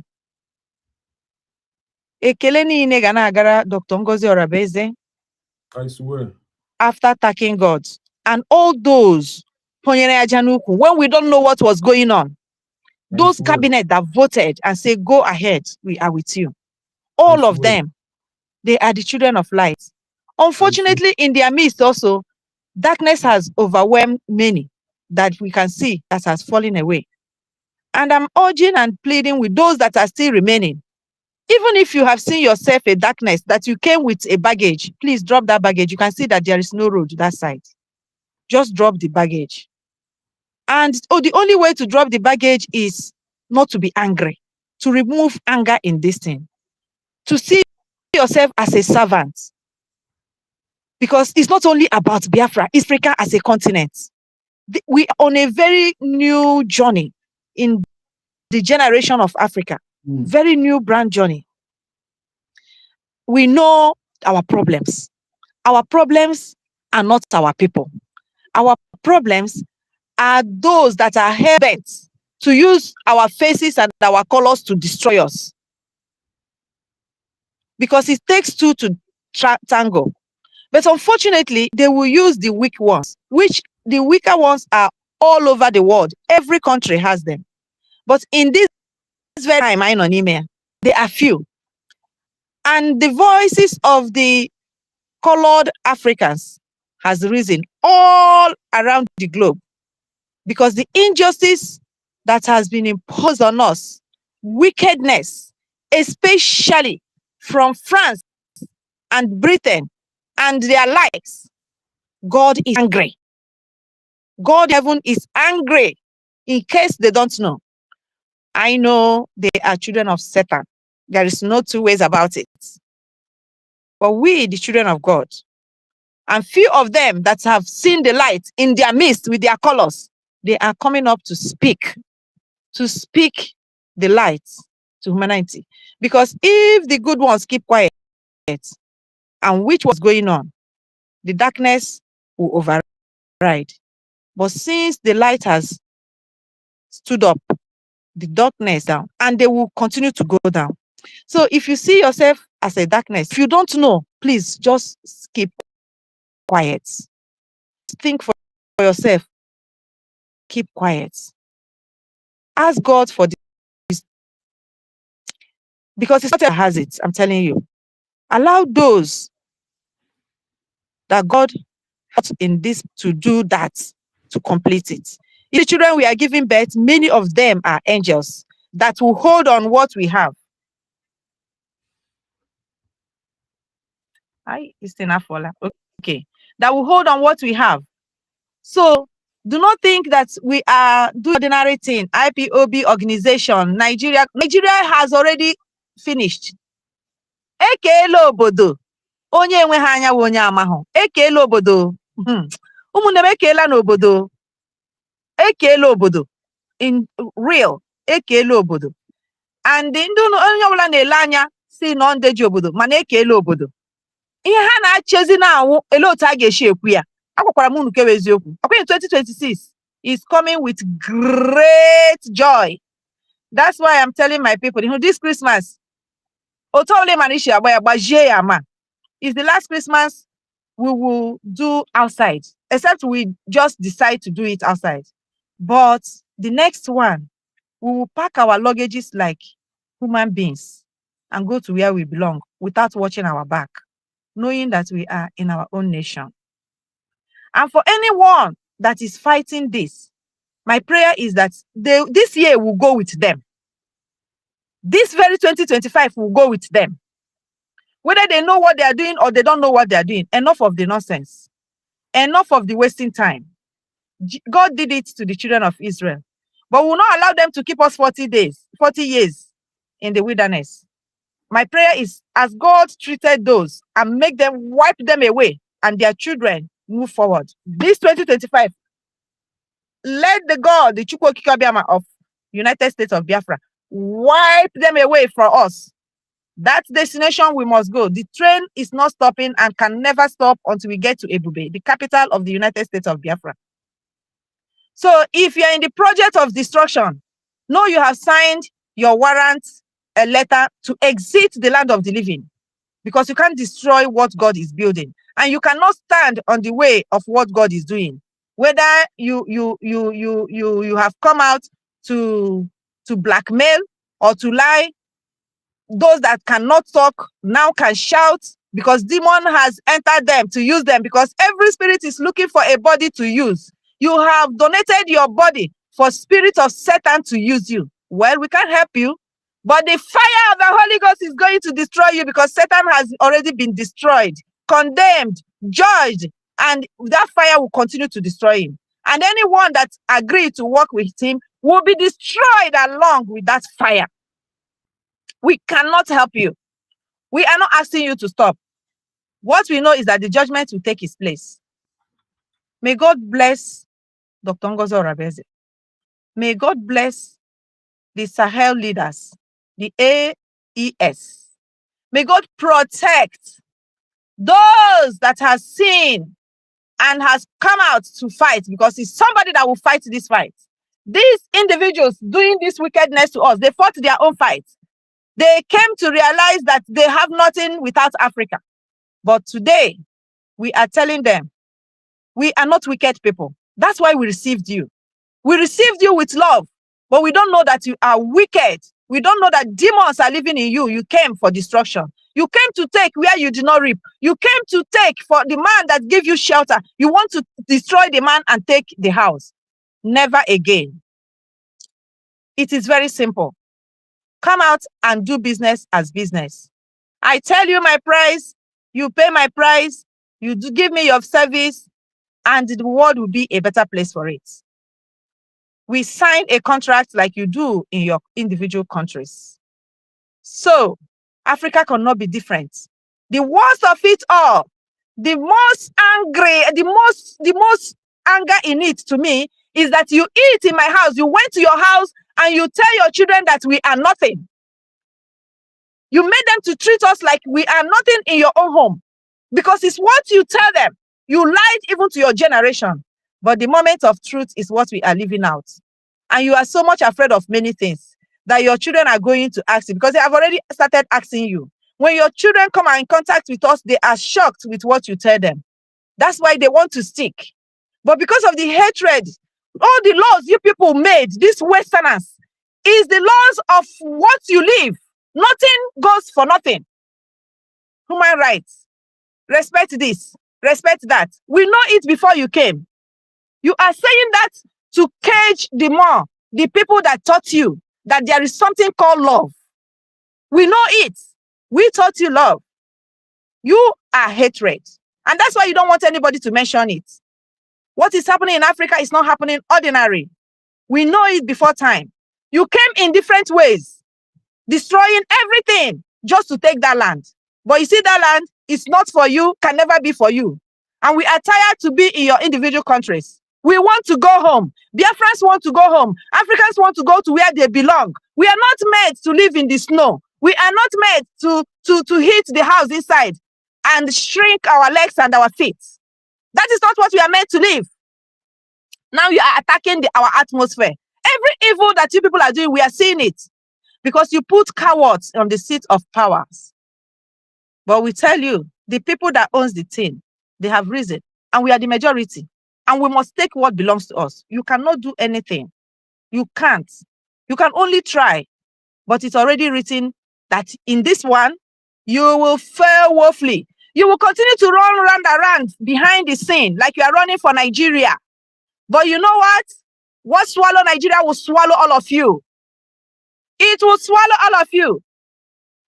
Because Nigeria is built on lie, deceit, supermarkets for Britain, putting liars, putting immigrants. Only Nigeria, that immigrant rules as first citizen. Only in Nigeria. No other country will take a child, a person that is not born in that country to rule the country. It's only Nigeria.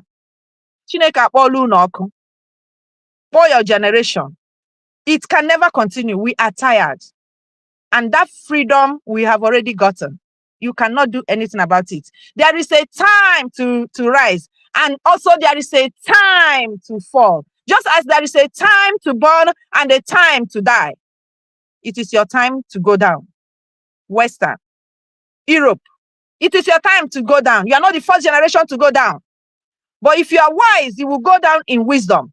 Because you will not crumble if you do the right thing. At least you will be in the average. You will not disappear like Rome. You will not disappear like Greece. So the earlier you tell yourself the truth, the better for the world. The only solution for this world to get peace is to dissolve Nigeria and completely allow Biafrans to go. We have already gone, no. We are not begging you. Because if we conclude this by ourselves, you will be like Greece and you will be like Rome. But if you come out to say the truth, the better for you and your generation. That which is your fear may not be as worse as it's supposed to be, because we have seen it. We are here. We know. We now know. You cannot be God over the children of Africa. You are a mere mortal. You are a creation. You are not the creator. So you can't anymore. And we are the bona fide children of the creator. The DNA of the creator is in Biafra land. That Garden of Eden, all the history you people manipulated. Nature is angry. They are bringing them out for people to know the truth. Your own people that has the truth are speaking. Pictures, manipulation, signs that you use to manipulate us. Jesus is like my color. Peter has my hair. Not yours. Not your color. Heaven and earth is angry because the children of God has cried enough and will cry no more. We are standing up. We have rejected your teachings that you used to destroy us. You came in many ways. Religion, politics, food, industry, just name it. When you do your inoculations and vaccination, our own is different. All in the agenda of destruction. God has destroyed you. I want to tell you that the owner of this planet, this earth, this very estate we are dwelling, all of us, it's not you, and it cannot be you. It is our own property by our own God. Satan has never created anything. You are fallen angels. So here we are. And Africa must be free. It's a must. For every leader in Africa that is keeping silence, may God punish you. For anyone that will go behind and eat with them and be their agent, whether you are NGO, whether you are association, whether you are employed, paid to do what you are doing, may God punish you if you are an African. May God punish you and punish your generation, because we must be free. You cannot be used to keep us down. And for the Biafrans, that doesn't know what is their problem, go and baralog. Because when the God of Biafra will rise, I'm telling you, you will not like it. Your own, you will be alive confessing what you do. You will not die. You will be alive in that cage, confessing what you do. In pain. If you're a Biafran, anywhere in the world, fighting this very independence, be very, very careful. Because your own punishment will be worse than Satan's own. If you are not tired to be a slave, and you want to be in the basket of slaves, and those that have their freedom have allowed you to make your choice, but you have refused to allow us to also live our own choice. I tell you, Chukwu Okike Obiama will punish you more than it will punish any demon on this earth. They won't. They will.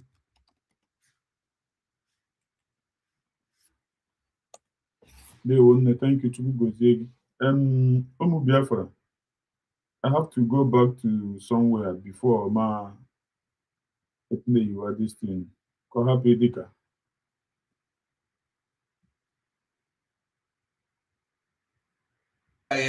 Yes.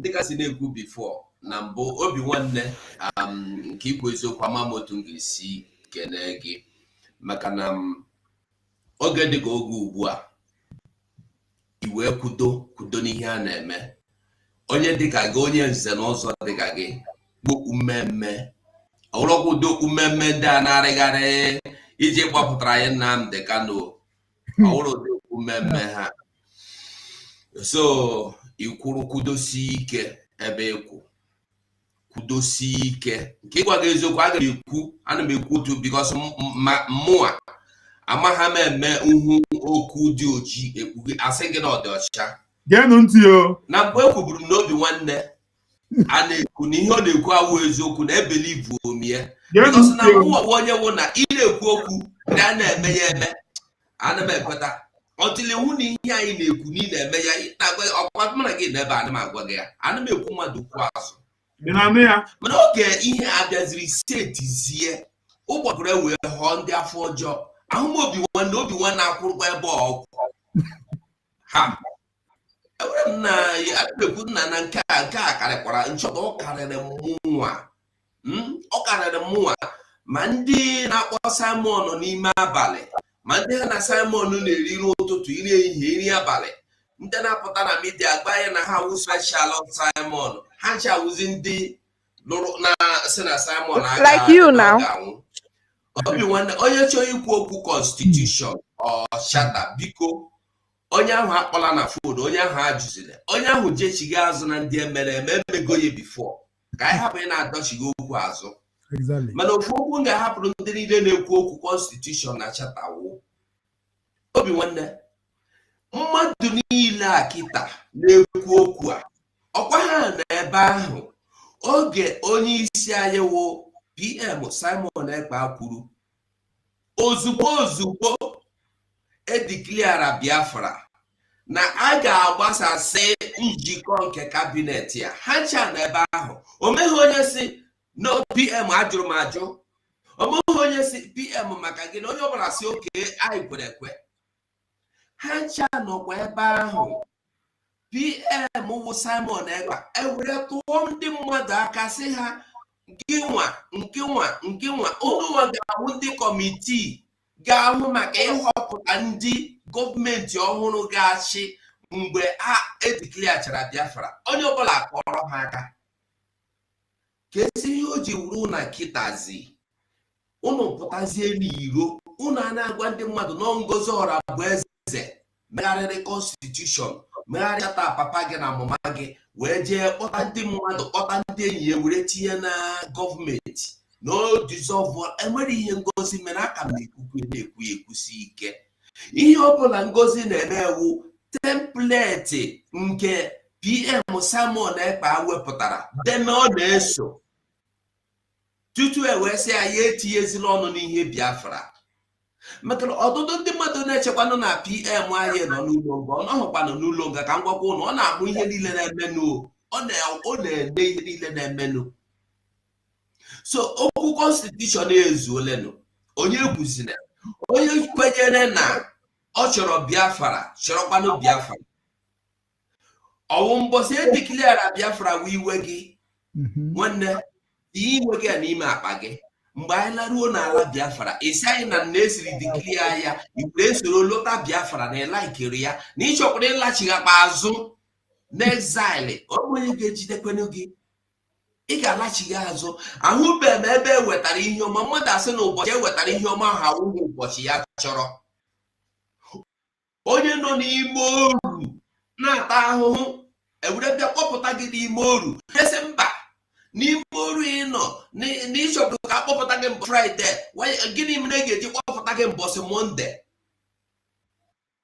ịma ihe obi nwanne ofu ajụjụ na-ajụ onye ọbụla wụ ndị niile na-asị gị constitution charter dissolution that one before ha ebido gwa gị okwu constitution na charter na this one ha bidogori lụso me Dr. Ngozi Orabueze ọgụ lụso me ndị kabinet ọgụ ha bekee n'ụmụ ụwa gịnị ka ha ji alụso ọgụ a mgbe mbụrị ndị na-agọta ihe na-ekwu obi nwanne maka na ndị mmadụ bụ iberibe a na-ajụ ajụjụ ị na-alụso Ngozi Orabueze ọgụ n'isi mbido bifo abịa kwute okwu constitution kwute okwu charter kwute okwu resolution ke ihe mere iji bụ alụso Ngozi Orabueze ọgụ mgbe mbụrị a na-ekwu ya ma onye na-ajụ ya oke tata anyị nọ ebe a lezie anya lee mgbe ha jiri ndị nwụchi jiri nwụchiri Nnamdi Kanu n'obodo Kenya gịnị mere akwụsị ikwu okwu Nnamdi Kanu akwụsị ikwu okwu ihe ndị oloko na ndị na-akpụ isi n'ala na ndị na-achị na ma a na-eme ndebe anyị akwụsị ikwu okwu otu o si abata be anyị makụrụ ndị mmadụ gbuo rie eme nke a were dị ụmụnne anyị mere anyị si ya ye rie emezi onye na-ekwu gịnị ka a na-ekwu Simon Ekpa anyị niile were sị na ndị a na ha erigo aka azụ anyị wee kpọọ ha ndị Irat tata gịnị na-eme ọgwụkwọ ofu ihe ahụ mere oge nke ahụ enwudere Nnamdi Kanu ka ha na-eme kịta ndị niile ha na-akọghịrị ihe emere onye ekwuji okwu Biafra emeghezi onye na-ekwu otu a ga-esi enweta Biafra emeghezi onye na-ekwu otu a ga-esi akwụsị mbuso agha na-ebuso ndị be anyị emeghezi onye na-ekwu otu ndị na-akpụ isi n'ala na-achị ehi isi abataba ya eme mpụ ha niile ha na-eme ihe ha na-ekwukwu Ngozi Orabueze wu onye ochi Ngozi Orabueze alụghị Ngozi Orabueze wu politician Ngozi Orabueze ugly woman Ngozi Orabueze n'ụtụtụ emezite onye na-echeta dị ikwu okwu prime minista wa na anyị laikiri lụọ bụ wasịcha anya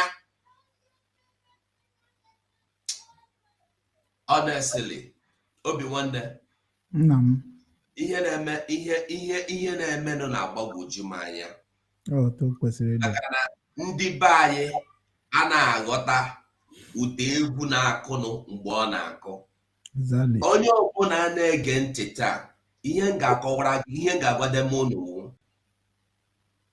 shekienu ndị niile na-agwa ụnụ ihe Ngozi Orabueze na otu o si wuru onye ọjọọ ụnụ ajụ onwe ụnụ ajụjụ ndị ahụ ka ebe ha siri pụta ebee ka ha nọ nya ke ụzọ ha gago ke akara ejiri mara ndị ahụ ụnụ ajụkwa n'onwe ụnụ ndị a na-asị gị n'ọha ma ihe niile ka ebe ha ga-eduga eje ejukwa n'onwe gị our prime minister anwụ mmadụ dị ndụ apụtasị gị na ya hụrụ ya n'anya ọ ya awụ nna ya ukwu ọ pụta na social media ọ na-agbago otu oge isi fọmụ gọọmenti ya our prime minister nwere akpọrọ ya ndị uwe ojii si ya bịa ka ọ mee nkọwa ihe o jee nkọwa ihe ha sị ya chere na ọ ga-ala mbọsị ahụ o rughị mkpụrụ ụbọchị atọ ọ dị lesa na mkpụrụ ụbọchị atọ ịchọpụta na onye isi iwu bọọsụ ka ị hụrụ n'anya nọ n'ụlọ ndị uwe ojii ihe imere ewu ide akwụkwọ na a ga-eme gị ka ị wuru onye isi si ka ị nọchie anya ya tupu ọ pụta ọkweta ha ka nsogbu niile ya bidoro adadọrọ masị nna ba ya oku eziokwu ọkwa ịdịrọ ya kiu n'oyibo ka a na-akpọ ya kudeta ewere nkwuo na aga mesa na kudeta ma ọ bụ na ụlọ aga-agwa m ebe a na prime minista anyị nwụrụ anwụ unu ekpujiziri ekpuchi gwanụ m gịnị mere prime minista asị na o nwere ihe mere oke akpọla ya nga ha asị mba onye ga-eji achọta onye ga-anọchi anya ya n'ụkpụrụ ụbọchị abụọ aga m ekwe ha kpọọ m na fonu bawuo m na mba abara mba na fonu anọ m na mitin emechababa mitin akpọọ m na fonu na-aba na-agbọgo egwu eluigwe bama fonu tọmara akụkụ ha bama mba bacha jemere onwe ha ekwuru m na ọnụ m ya ọ pere mpe mana ihe egoteligwe n'ọnụ ya ọnụ ya eteka mana ihe egotelie ihe ka m gwara neli ofu egwu ewere fọrọ ekpo mana n'ụbọchị taa ndị Biafra ihe ga-agba onye ọbụla udo na anya ebe ụgbọ na-eje eje so ihe ahụ nkwukwara oge Simon Ekpa pụtara asị anyị nọọsụ ma ọ bọyị Chinasa Nworu kpọrọ m na fonu si nna m amakwa ihe dada bọyị makwana ịtọrọ ya atọ asị m ya na ọnwụkwana onye tụrụ atọ ka a na-ekwu na ọnwa ihe ụmụ aghọtabe ihe a na-ekwu Simon Ekpa pere mpe ha sịkwa n'ọnwa akpụda mbọsị njire Finland mụ na-ese foto ya aka m ogo mana ọ bụrụ ihe ndị a na-ekwu ihe na-akọwademe bikonu onye ma ụzọ ka anyị na-eso ọ bụrụ onye dị ogologo ọ bụrụ onye kara nwa ego ọ bụrụ onye kara ma mma ọ bụrụ onye ka gụ akwụkwọ onye ma ụzọ ebe anyị na-eje ka anyị na-eso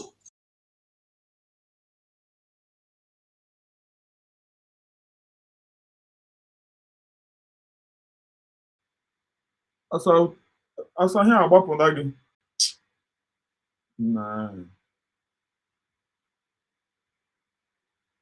ijere nwaanyị distin na-agbapụla gị sọrị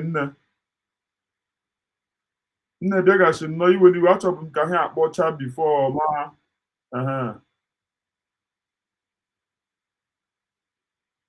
n'iwe n'iwe nne m n'ụtụtụ ọma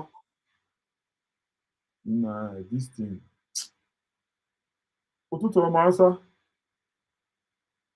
ụtụtụ ọma Kwebisi nne iwe n'iwe distin asị m ka dis guy kwucha ihe o kwuru before yeah that's okay Amadi self na ọ gbapụrụ m I was thinking I'm the on but anyway I'm back here right okay yeah go ahead and talk to Biafrans. We are hearing you. Okay, yeah. Nna Kwebisi, thank you so much for bringing that first video first before this one. It make very big sense. Good morning, every Biafrans. Good morning, Kwebisi. Dalurinne. You are doing a very good one. So, yeah, recall from Mr. Preacher, OK247. Recall this your video in Obi-Nwanne platform. Now, Biafrans, this Ugo 247 here, what the same person in Obi-Nwanne program once upon a time. He said, I pick just few points to make this particular video now to bring it up and match it in this particular one. Now, recall in that particular video, he said, our Prime Minister, he said, Biafrans,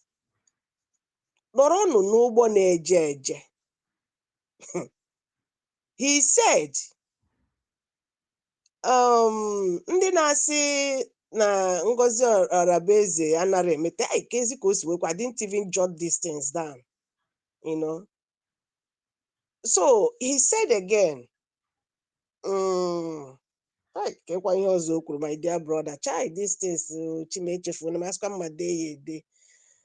but where is that thing? But the particular one also no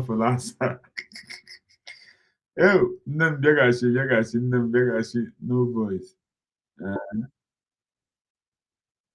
Hana see no voice.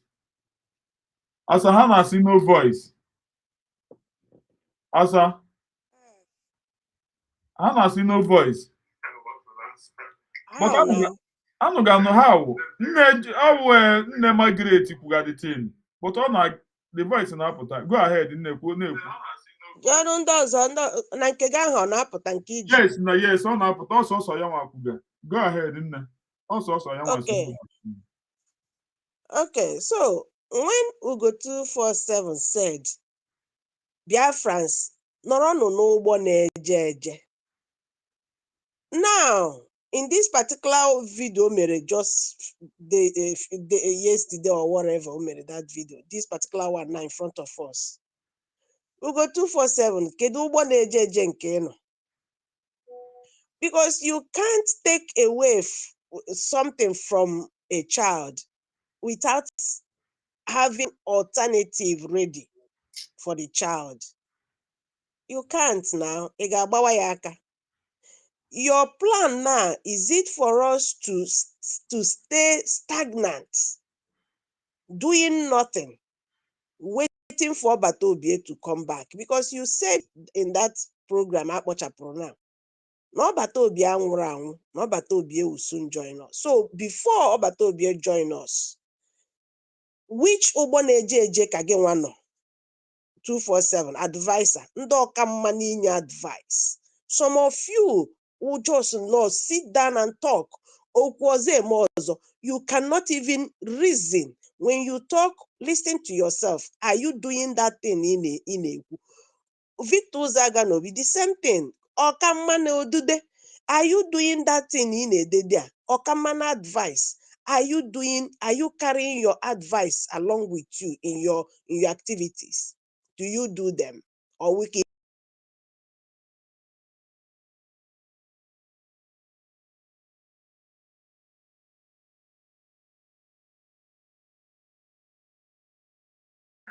Hey, ijele nwanyị. Ihe a ga-eme ijele nwanyị adịghị tired na chai. Nne bịaghachi ndaghachi ekirikiteghị m ya ọfụma na. Bịaghachi back nne, ekiriteghị m ya ọfụma.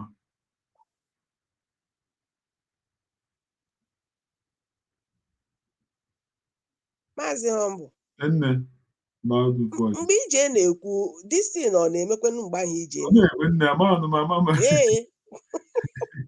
Agbibo onye nwa chikwugide kwucha nọ n'ọrụ onwe ya akwa before ya. For how long she just submitted her this thing. Nothing was shaking. But anyway, I don't know. Go ahead. So yeah, Ugo 247. The problem is this. Stop being biased. Stop being biased, because this attitude in a put lately now remember, Biafrans, Ugo 247 said when he has time, he will come and expose Dr.Ngozi Orabueze. From exposing Dr.Ngozi Orabueze, now you are doing I don't know what you are doing with Uche, the name of Uche Ezek or Uche Gerekana. You have not exposed Ngozi Orabueze. You jumped into Uche. And he said in that one,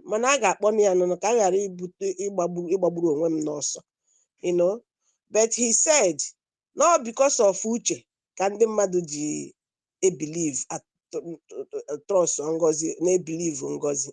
I don't know. They have seen that all their gossip is not working. It's not bringing Dr. Ngozi Orabueze down. Now, the thought is because of Uche. People with Ngozi Orabueze. Now, they want to bring Uche down first. You see, they now want to talk Uche down so that Uche may be, after dragging Uche on social media, or Bafuzie.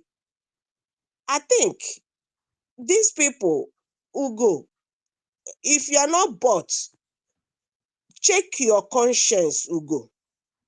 Check your conscience. Stop being biased and stop deceiving Biafrans. You said it all in Obi-Wan's platform. You are not following Dr. Ngozi Orabueze, not the so perfect. But we are following him because no one would that ubahu ilechana anyo ubo niile so wa ugodu nke na-aga aga. We all jumped into that ubo na-aga aga. Ka isoro ya na-move. That is how to run a relay race. Relay race we gba gi nye nke ahụ dị fast. Ị na-agbakwa ịdịkwa fast ka inwe ike pass so that you ndị nke ọzọ will not meet you. Get faster than them. So Uba Nejeje now, that's where we are. And now you are here talking down on that Ubo Nejeje. Which Ubo Keno now? So that people, when you talk down on this one, I know. In why that Ubo Nkegin on Nejeje, so that people will go and see what is happening in that Ubo Nkegin. But you are in none of them. You are just wasting your your life talking trash on people nwere nke ha na-eme people nwere n'ụgbọ nke ha nọ. You are not in any of the ụgbọ, or are you in any ụgbọ and you are hiding? You are not proud of the ụgbọ nke ị nọ.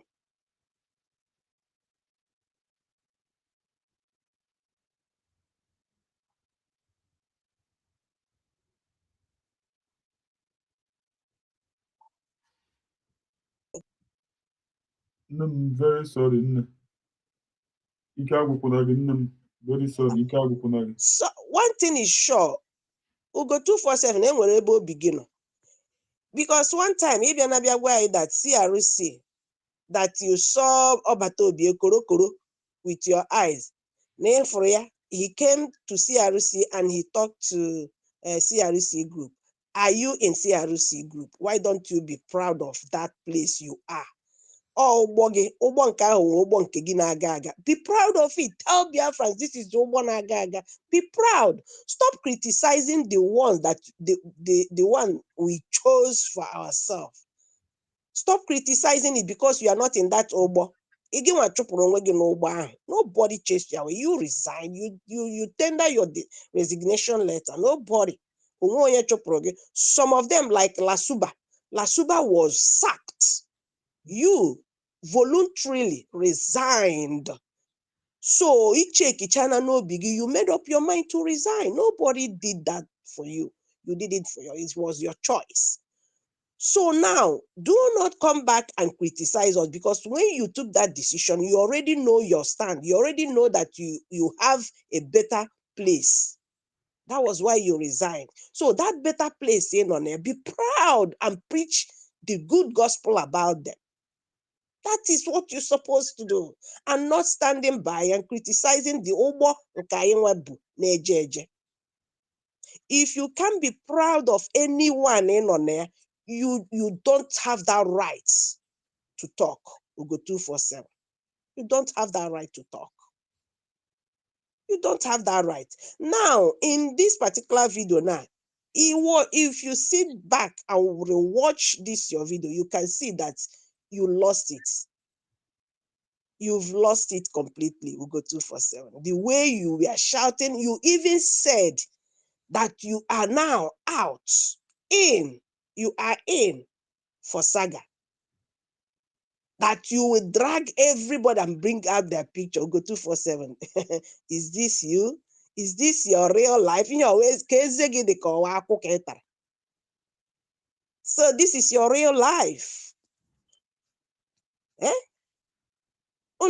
Betrayers, hide there, no, hide their nature when the time comes so that you show your true color. You see, so now you want to fight, you want to do saga, you want to gossip. Or Uche, because Uche, a cool guy.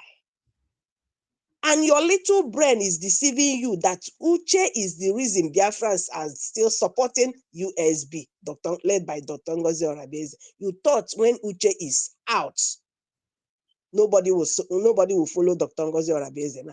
In this particular video, you said that you've been calling Uche to get information. You asked Uche, in here Dr.Ngozi Orabueze name, or Uche said yes. No, in your batobie, why did you not be? Why didn't you take Uche for his words? That means you went to Uche with your own answer, and when that answer Uche gave you is contrary to your own answer, you became so angry and disappointed. You see why you should not go to ask question with your own answer. Go with neutral mind. Go with neutral mind. Go as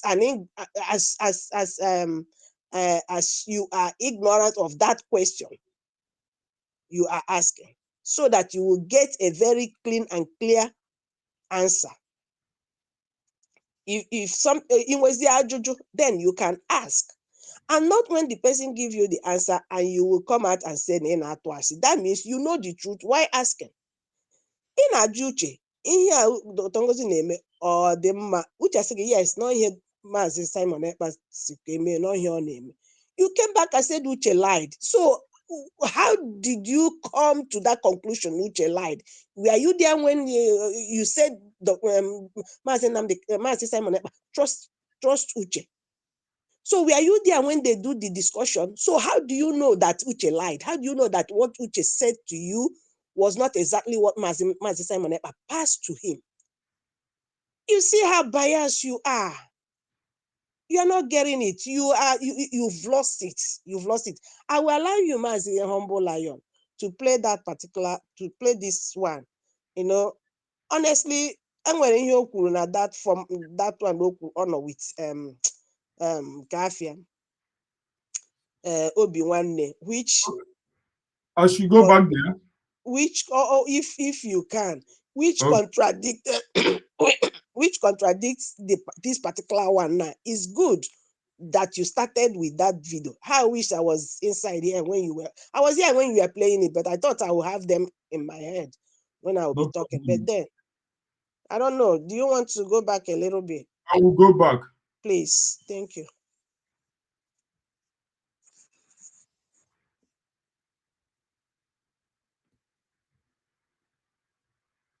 Na mbụ obi nwanne nke ikwu eziokwu ama otu m ga-esi kene gị maka na oge dịka oge ugbu a iwe kwudo n'ihe a na-eme onye dịka gị onye nze na ọzọ dịka gị bụ umemme ọwụrọkwudo umemme ndị a na-arịgharị iji gbapụtara anyị Nnamdi Kanu ọwụrụ umemme ha so ikwuru kwudosi ike ebe ikwu kwudosi ike nke ịgwa gị eziokwu ana m ekwu otu because mmụọ amagha m eme okwu dị ojii ekpughe asị gị na ọ dị ọcha na mgbe ekwuburu n'obi nwanne a na-ekwu na ihe ọ na-ekwu awụ eziokwu na ebelivu omie because na mmụọ onye wụ na ị na-ekwu okwu gị a na-eme ya eme ana m ekweta ọtụle hụ na ihe anyị na-ekwu na ị na-eme ya na-agwa ọkwa mụ na gị na ebe ana m agwa gị ya ana m ekwu mmadụ okwu azụ mana oge ihe abịazi setizie ụgbọgụrụ wee họọ ndị afọ ọjọọ ahụm obi nwanne akwụrụkwa ebe ọgwụ ha ewere m na ekwu nna na nke a karịkwara nchọta ọ karịrị mụnwa ma ndị na-akpọ Simon n'ime abalị ma ndị ha na Simon na-eri n'ụtụtụ iri ehihie iri abalị ndị na-apụta na midia gba ya na ha wụ special Simon ha nchawụzi ndị lụrụ na sị na Simon agaghị adị na ọ ga-anwụ obi nwanne onye chọrọ ikwu okwu constitution ọ shata biko onye ahụ akpọla na fon onye ahụ ajụziri onye ahụ jechiga azụ na ndị emere emego ya bifo ka anyị hapụ ị na-adọchighị okwu azụ mana ofu okwu ga-ahapụrụ ndị niile na-ekwu okwu constitution na chatawo obi nwanne mmadụ niile a kịta na-ekwu okwu a ọkwa ha na ebe ahụ oge onye isi anyị wụ PM Simon Ekpa kwuru ozugbo edikliara Biafra na a ga-agbasasị njikọ nke kabinet ya ha ncha na ebe ahụ o meghị onye si no PM ajụrụ m ajụ o meghị onye si PM maka gị na onye ọbụla si oke anyị kwere ekwe ha ncha nọkwa ebe ahụ PM wụ Simon Ekpa ewere tụọ ndị mmadụ aka sị ha nke nwa ụnụnwa ga-ahụ ndị kọmitii ga-ahụ maka ịhọpụta ndị gọọmenti ọhụrụ ga-achị mgbe a edikliachara Biafra onye ọbụla kpọrọ ha aka ka ezi ihe o ji wuru na kịtazi ụnụ pụtazie n'iro ụnụ a na-agwa ndị mmadụ na Ngozi Orabueze megharịrị constitution megharịchata papa gị na mama gị wee jee kpọta ndị mmadụ kpọta ndị enyi ya were tinye na gọọmenti no dissolve enwere ihe Ngozi mere aka m na-ekwusi ike ihe ọbụla Ngozi na-eme ewu template nke PM Simon Ekpa wepụtara deme ọ na-eso tutu ewesị ya etinyezila ọnụ n'ihe Biafra maka ọtụtụ ndị mmadụ na-echekwanụ na PM anyị nọ n'ụlọ nga ọ nọhụkwanụ n'ụlọ nga ka m gwakwu na ọ na-ahụ ihe niile na-emenụ ọ na-eme ihe niile na-emenụ so okwu constitution ezuolenụ onye kwuziri onye kwenyere na ọ chọrọ Biafra chọrọkwanụ Biafra ọwụ mbọsị edeclare Biafra wee iwe gị nwanne iwe gị n'ime akpa gị mgbe anyị laruo n'ala Biafra isi anyị na nna esiri declare ya igwere esoro lọta Biafra na ịlaikiri ya na ịchọkwara ịlachighakpa azụ n'exile ọ bụ onye ga-ejidekwenu gị ị ga-alachighị azụ ahụbeghị m ebe e wetara ihe ọma mmadụ asị na ụbọchị e wetara ihe ọma ha wụhụ ụbọchị ya chọrọ onye nọ n'ime oru na-ata ahụhụ ewere bịa kpọpụta gị n'ime oru ezi mba n'ime oru ị nọ n'ịchọpụrụ ka akpọpụta gị mbọchị Fraịde gịnị mere e ga-eji kpọpụta gị mbọchị Mọnde ịma ihe obi nwanne ofu ajụjụ na-ajụ onye ọbụla wụ ndị niile na-asị gị constitution charter dissolution that one before ha ebido mmadụ okwu constitution na charter na this one ha ebidogori lụsobe Dr. Ngozi Orabueze ọgụ lụsobe ndị kabinet ọgụ ha gbake n'ụmụ ụwa gịnị ka ha ji alụso ọgụ a mgbe mbụrị ndị na-agọta ihe na-ekwu obi nwanne maka na ndị mmadụ dị iberibe a na-ajụ ajụjụ ị na-alụso Ngozi Orabueze ọgụ n'isi mbido bifo abịa kwute okwu constitution kwute okwu kwute okwu dissolution ke ihe mere iji bụ alụso Ngozi Orabueze ọgụ mgbe mbụ Okay, Ugo 247, you will listen to this your voice here. Ị na-ajụ ndị mmadụ kedu ihe mere ha ji alụso Dr. Ngozi Orabueze na mbutu ụzọ mbụ? It's a very good one. Ị hụrụla Suba ya were aka ndị mmụọ ya ahụ na-akụ ebe ahụ asị ifo nwere ihe ọ ghọta. It's a very good question. Now that same question na ka ị na-ajụ gị Ugo 247. Na mbido mbụ ahụ ịlụso Ngozi ọgụ because enweghị ihe ị hụrụ, right? But ugbu a ị na-alụsozi Ngozi ọgụ because o nwere ihe ị hụrụ. Ugo, can you come forward and tell us ihe ahụ ị hụziri, what changed iji na-alụsozi Ngozi ọgụ now? Because ihe awa ajụjụ bịa jụọ ndị na-alụso Ngozi Orabueze ọgụ mgbe ị na-asọpọtụ Ngozi Orabueze ugbu ị na-azị asọpọtụ ya, that means o nwere ihe ị hụrụ. We are still waiting. Ọwụghị na-agwa anyị na a na-atụrụ Ngozi ego ọ na-eri. What is your evidence? Come and tell us that thing ahụ ị hụrụ iji stop or support ya. Maazị continue because ihe unu ga-ahụcha na that video ọ na-ekwu dị. Continue. Bụrị a na-ekwu ya ma onye na-ajụ ya. Oke, tata anyị nọ ebe a lezie anya lee mgbe ha jiri ndị nwụchi jiri nwụchiri Nnamdi Kanu n'obodo Kenya. Gịnị mere? Akwụsị ikwu okwu Nnamdi Kanu, akwụsị ikwu okwu ihe ndị oloko na ndị na-akpụ isi n'ala na ndị na-achị na ma na-eme ndebe anyị, akwụsị ikwu okwu otu ha si abata be anyị makụrụ ndị mmadụ gbuo rie eme nke a were ndị ụmụnne anyị mere anyị isi ya ye rie emezi onye na-ekwu gịnị ka a na-ekwu? Simon Ekpa anyị niile were sị na ndị na ha erigo aka azụ anyị wee kpọọ ha ndị Irat. Tata gịnị na-eme? Ọwụkwa ofu ihe ahụ mere oge nke ahụ enwudere Nnamdi Kanu ka ha na-eme kịta. Ndị niile ha na-akọgheri ihe emere onye na-ekwuji okwu Biafra, emeghezi onye na-ekwu otu a ga-esi enweta Biafra, emeghezi onye na-ekwu otu a ga-esi akwụsị mbuso agha na-ebuso ndị be anyị, emeghezi onye na-ekwu otu ndị na-akpụ isi n'ala na-achị enyi isi abataba ya eme mpụ ha niile ha na-eme. Ihe a na-ekwuzi Ngozi Orabueze wu onye oshi, Ngozi Orabueze alụghị, Ngozi Orabueze wu politician, Ngozi Orabueze ugly woman, Ngozi Orabueze n'ụtụtụ. Emezite onye na-echeta dị ikwu okwu prime minister wa na anyị laikiri lọọ bụ wasacha anya. Honestly, obi nwanne ihe na-eme nọ na-agbagwoju m anya. Kwesịrị ịgbagwoju gị anya 247. A na-aghọta kwesịrị ịgbagwoju gị anya. O kwesịrị ịgbagwoju gị ugbu a ka ọ gbagwojuwedịrị gị anya sef. Ugbu a na ka o bidoro gbagwojuwe gị anya.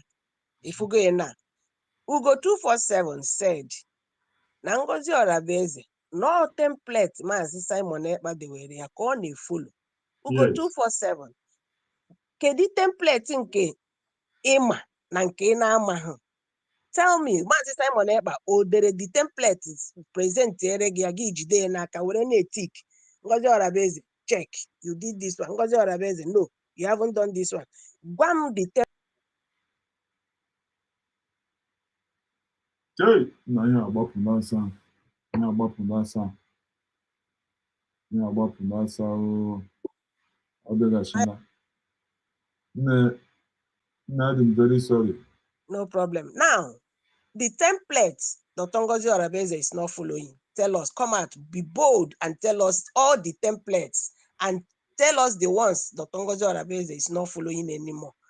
You will see that Ugo 247 will have nothing to say but to say na Onaru with Igwe Butozo. Now, Ugo 247, ono n'anya gị mee. Dr. Ngozi Orabueze straight,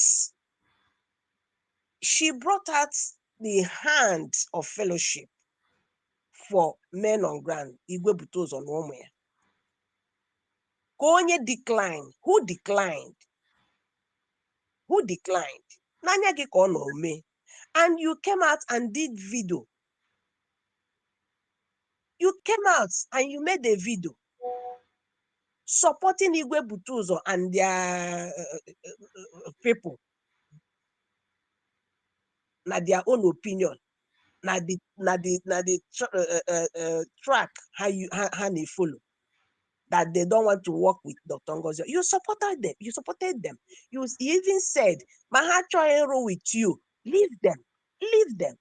So when you talk about templates, be specific. Because when you say no with men on ground, you can tell us the story because you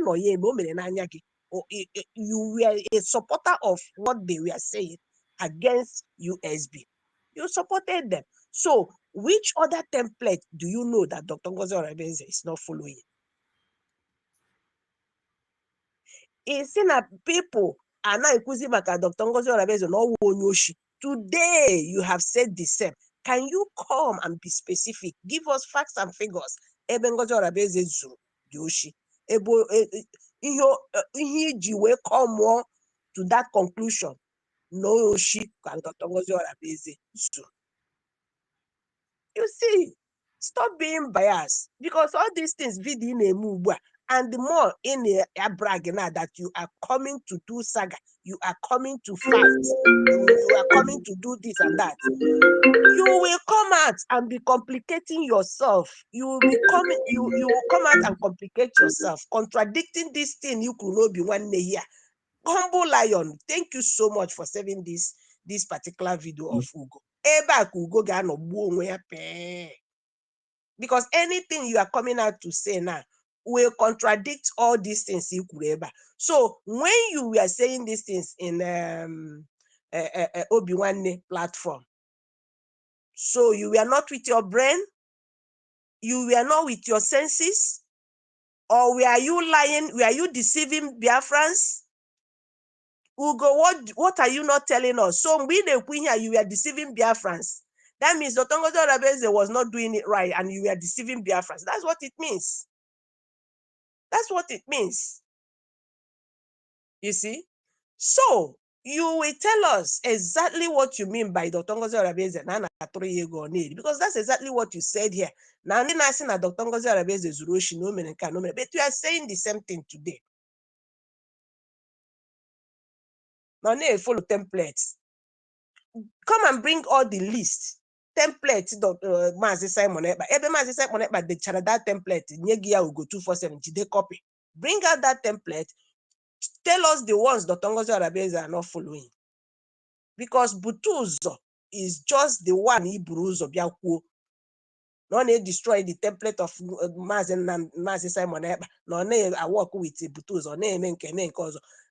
I ask you, were you not here when it happened? When Butozo said that they are not going to work, Mazi, continue because we are going to go to the other here.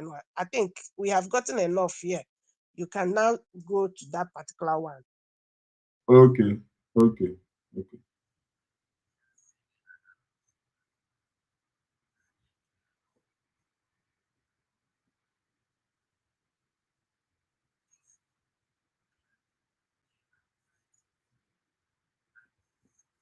Or they look from, or they hear from.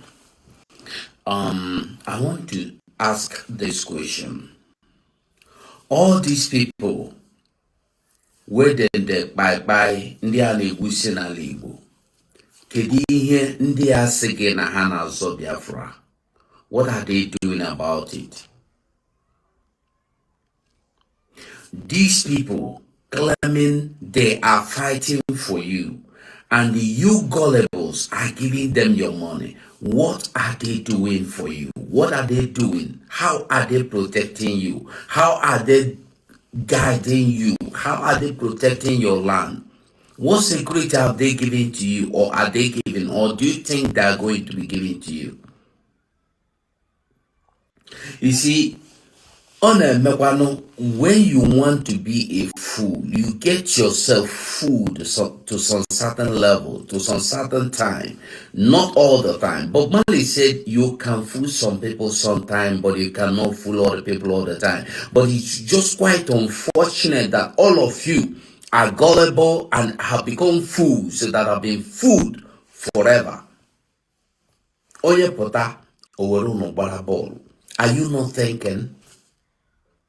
Somebody claim he is protecting you. He have security protecting you in Biafra land. They have security every Saturday. You gather, you give them your money. Yet, and a wounded mother every day, and a innocent people every day. Who are you representing?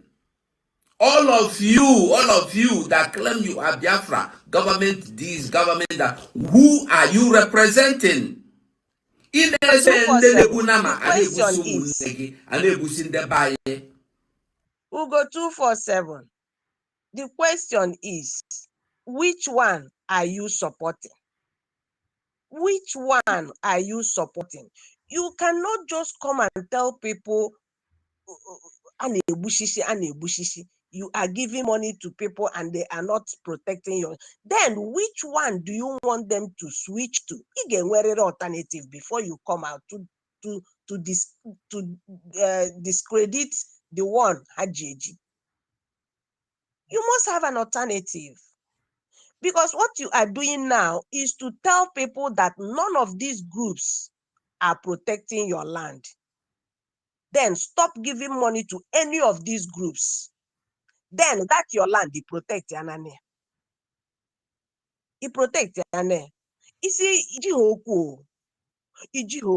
when you don't have a solution, don't come and tender problem. Don't come and list your problem, because list the problem to people. Because you must come with solutions so that when you list out all the problems, then you tell people what you think is the solution to this problem, how to solve it.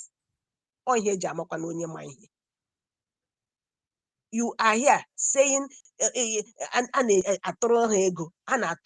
group ego. You are not mentioning and you are not saying anything. No, you are just floating on the water. Mention that place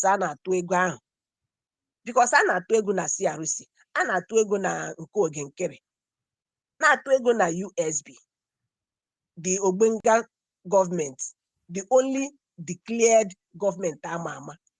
Ego there. So when you come out and you are not being specific, it not confusing your audience.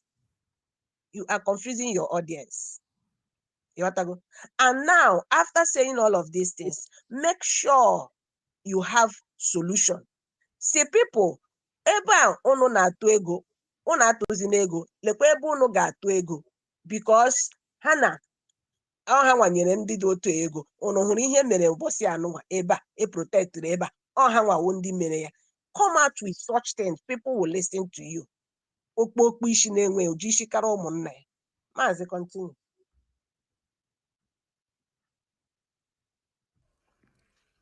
But that is not my problem. My problem won't ndị eriri n'ezuzugharị si. Ndị gara ahụ t-shirt yiri before they yichazi suit. Ndị gara ebi ụlọ before, those that were hungry before are now fed.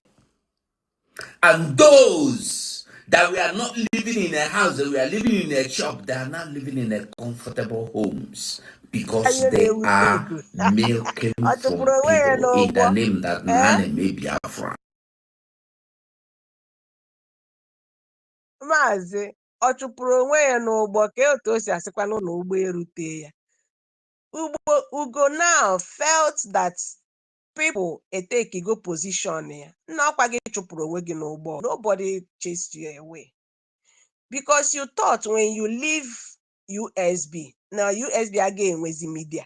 You don't know that all these independent medias not stand by for a day like this. When somebody like you, people trust Rona, thinking that they not go with USB will disappoint and betray USB.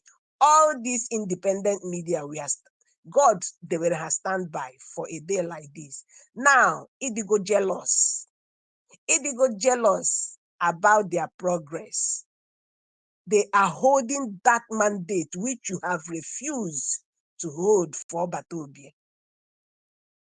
The independent media now have taken it upon themselves to hold that mandate very tight, which you, Ugo 247, Mazi Simon Ekpa, our PM, trusted that even if other people, other media betray or backslide, that you will stand gidibam gidibam. You betrayed Obatobie. You left, knowing fully well. I think you and Chooks, we are the only government media anywhere. You left without looking back, without asking, who am I leaving this media for? You left. You left. You go 247. You left. And to Nkemakolam, go ahead, Mbasana Bena, go ahead. Go ahead, Nkemakolam. I believe you have something to say.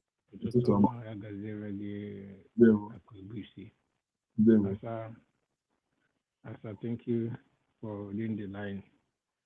My people at the comment section, I greet each and every one of you. My dear brother. Standing strong. Asa, my sister, Dalodine. Dialogue, I'm submitting. You continue. So today, Ugo 247, you are disappointed that people in the media now are doing more better, far more better than you and Kuchus, who were the only media government in were then. You are jealous about this progress. You are jealous about the consistency in the media. Independent media achieved that which was so difficult for you to achieve. Holding the mandate, regardless, that was the instruction from our leader, Obatobie. Hold the mandate, protect the mandate, or say again, leave it when, or say again, destroy the mandate when you think that when you think that things are not going. But you, Ugo 247, you left the mandate to break. You left it to break. As you protect the mandate, but you left that mandate to begin it to be destroyed. Because if you know Dr.Ngozi Orabueze name, but the instruction said protect the mandate. Or say again, or where condition on you will happen that mandate to break. And you said no wrong. You knew it. Continue protecting that mandate until Obatobie say protect the mandate and happen. Then we now know nkai metere na nkai na-emete. Ohe ji ama onye ma ihe ishukwu nwarịgbọ. Ebe a na-emere anyị fada gịnị nwanụ? Because ama m ebe ekwuzi akwụ ka ị na-eyizi efe ndị Reverend Father. Leave the people that have made their own choice. You cannot choose for us. Never. Ihe niile voting one one vote for one head. You choose only your part, that you don't want to support any other group. Allow the people that have made their own choice to stand where they are standing. And if you come to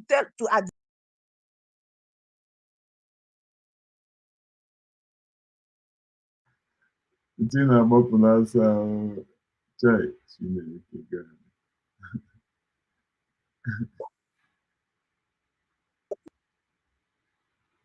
Get a one, your man, no.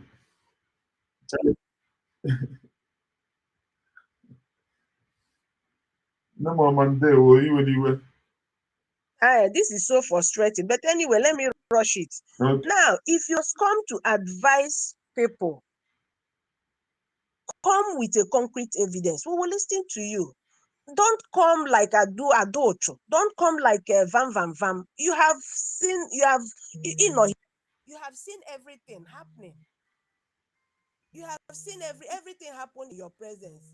They will come out without evidence. They will come and talk trash, cook and bull stories, and you know how it goes, and you want to toe that lane. Nobody will listen to you. Nobody is going to buy that your trash. So this is how it goes here. If you want to advise us that where we are standing, that's our opinion, that's our the choice, that we the choice, the path we are taking, that government we are following, that they are not doing it. Come with a concrete evidence, and we will listen to you, and we will make our choice based on the evidences listed by you. You can't come and tell me to leave what I'm doing when you don't have an alternative for me. You said to us, follow Ubona Gaga.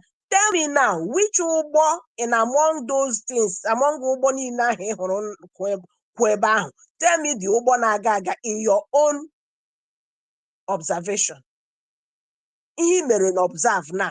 Tell me that Ubon Kena Gaga. That is exactly what I expected you to come out and say, so that people will now go and do what? Follow that Ubon is in Agaga, because of all the things he listen that will achieve. People will believe you, people will follow you. But the clear evidence, they will follow it. And not stop coming to think no we're only get deceived. Now, on Abiana with criticize Uche, do propaganda, bogide elu, bogide ala, boya ji, boya mini, boya de, boya everything. Loves Uche, we hear mere people Jesu, Dr. Ngozi Orabueze. Ihe dem egbu ọnụ, Maazị Triple M. Akwa, biko nwanne m, sorry no. All this thing ekwe m okwu straight away. Continue. Udo the one, we are together. We are together. Yeah. Anache Jumanu.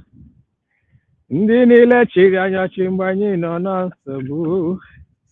Ha niile abịala ka ha kụrụ mmiri n'ite mmiri anyị. Onye mere nke a nara ekele. My people. Asọ onye gba ọtọ anaghị amụnye aka n'akpa. Onye na-enwekwana chenji, onye na-enweghị ego ji adịghị enye chenji. Maazị Ugo, shame on you. Even ichere gị maazị n'ala Igbo a sign of respect. Ugo 24/7. Shame on you. Shame, very big shame on you. I kwesịghị ịpụta dị na kamera mepee ọnụ na ị na-akọ inyo. Iwu nwoke bụ amụ, dibụ ụlọ. Ugo 247, kamgbe isi pụọ, ifili na resign ana, na ndị a na-emete ya, ka ihe mere. Are you not a man? Why can't you prove USB wrong by starting your own? After all, our PM proved DOS wrong by moving his own after he gave them a couple of months. They kept on battling and fighting him. He took his lead and proved them wrong. Ugo, what are you waiting for? Why can't you prove all these people, if you go and start your own and prove them wrong? anya jọrọ mma na-agba egwusi gị sonye agba egwusi lekwe nwoke ịjụga a na-atọ ego a na-ewusi ndị be anyị o bidoro taa Nigeria as a contraction sị na ha na-protect their people ha nwa ji power na ihe niile dị nọrọkwa ji a na-egbuchi ndị nke ha ya wụzie anyị nwa na-fight to live anyị fight ga ka anyị pụọ na-fight Nigeria na-fight people like you as well ugo kpanjọ gị kedu your support to make sure that our land is protected unu ga-agbapụ ga na-arụ underground na-fight against the government unu nche niile so support ọgari declare chi ihe na-azụ gbapụta ha bịa na-ajụ ka ihe ha na-eme shame on you people mass people everywhere na nke ikpeazụ a we don't care enwe onye ịhụghị ihu ya maka na ọrụ enweghị ihu the wise ones have left you guys behind egwu apụọla na egwu stage anyị nọ na nwanne apụ na the stage of illiterate ihe a nọ na awụ the era of well-read people ma what it takes to fight for freedom no more anime protest no more akọ Ngozi na ndị yard we don't pass that era and I know what people are now seeking trying to gather ka ụnụ mara strategy ndị USVG nwanne blind gala people's eyes thank God na akwapụchiri ọnụ niile anya ahụ ndị ezu ji ahụ ụzọ na-arụ eri anyị ọfịs nwanne blind chana I am so happy ụnụ niile ji aka ọnụ pụta chaa onye ọbụla ewepụtara isi ya aga ọnya onye ọbụla ma ndị ji aka ha pụọ thank God eluigwe nwụchichi eme ihe ya and eluigwe emego ya ka otu dị ya mma. We are still on that road that our leader Nnamdi Kanu said. It is time to select the wheat from the chaff. One more time and Kanu. Aga na ahọpụ ọnụ onye ahọpụrụ ya gakwa na agba egwusi ka ndị ọzọ. Check yourself. You have joined the EOS now. Ịgbawara the same egwusi ha gbara isi our PM. At the end, ebe nwetara onwe ha n'ime trash. And you cost them that period. You lambast them. Nwanne ihe ahụ ịkọrọ ha n'ọnụ, you are partaker of it now. Shame on you, useless man. We thought that you are a human being. We respected you and urge you not to come and start throwing dust or raising dust on social media. Now you are proving to us that you are more than an entity. You know nothing. And what you see, you take. Mad people everywhere. At this stage, you know, I can't have deep back again. Ihe na-emegbu egi. Ejuga ego a na-atụ. Ego ole ka itinye na struggle. Plus and minus. Ihe benefit na struggle aka. If you know, akọwa ihe itinye na struggle a bụ akọ nke bara gị n'aka nke ji finance ụlọ jikwa gaa Finland bụ first and second time nwanne iji Biafra ezigbo ụgwọ gị mepe ọnụ na-akọ eri na-akọ eri mere na oge nkere ji na-akwụ gị ụgwọ you came out to speak out about it. You were instructed nwanne ọ tara mụ ebule ji ibi ụgwọ go and return that money to USD ihe a wee go ọbara dị kpaa. Now that money is fighting you. Onye ọbụla, anybody that be a partaker of embezzling Biafran money, thoughts or afterthoughts, one day your sin must surely find you out. You can't hide it. You can never hide. It doesn't matter how long you hide. One day, time ruo, autoly got to study. Biafrans are hungry. and ị gaghị igosi onwe gị gaa na-agbatara ya n'ọsọ anaghị ezute ya nzuzo ị ga-egosiri onwe gị ihe ahụ that mmụọ Biafra kpakọta gị si lekwa na onye a ka ọ na ya o so na ndị na-eme ihe na-eme anyị ịnọ ewu ha n'elu ewu ha n'ala ịnọ na-akọ adadọra mma ọnụ na achọrọ ya achọ na nke gị nwa wee si na resign then you resign, what are you doing? And you are still prognosing on that place that you reside from. What is the color of your madness, Mazibu? What is the color of your madness? You see this? You see, Akegbu wetara. Akegbu wetara. I say, okay, so ngwere ma mmiri. Ya ka ngwere. Ọ ga-akwa aka oke. Lele arịrị, Mazibu. Lele arịrị. Ihe na-achọ. Ihe na-edi gị. Ị gaghị apụtakwa na ya o. Ị gaghị apụta na ya o. I'm going to call him no too much. For Genu Biafrans, we already know where we are. We must continue to support USB. Because if not USB, one day I'm back in the Tata. But they cannot stop us. The more they talk, the more they liberate most of our people. Because I got joined a platform. Nobody from that person. If that person didn't make coordination, now moving forward, they will abandon you people and join the moving train because all of you are heading to Restream. Journey of no return. That's what you are heading to. And you want so many people to join you people. We have blessed all of you began. My people everywhere. Thank you very much, my brother. Are you?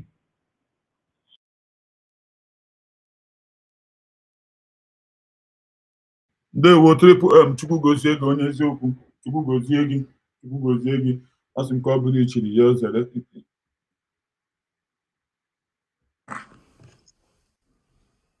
nga m ji mata na this man awụghị mmadụ mgba Chiamaka jere pikiri kọdụ nwunye ya kemgbe aha ọ ga-ahụtụ m shisere onye aka n'ike mana na onye awụghị mmadụ onye ka iwu my PA ị ga-eji epik my call.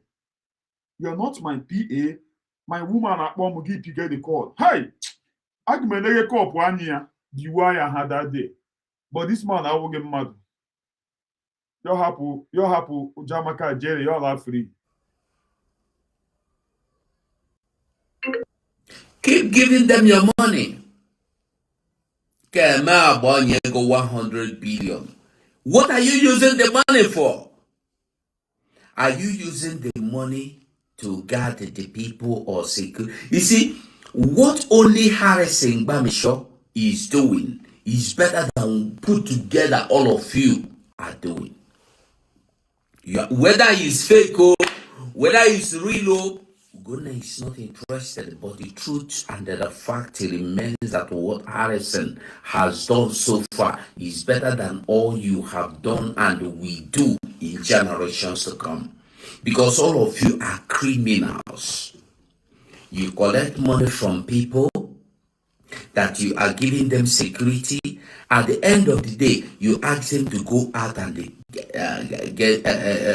guard themselves, fight for themselves. By the way, the people USBG organization led by Ngozi Orabueze, you said, I want to ask you a question now.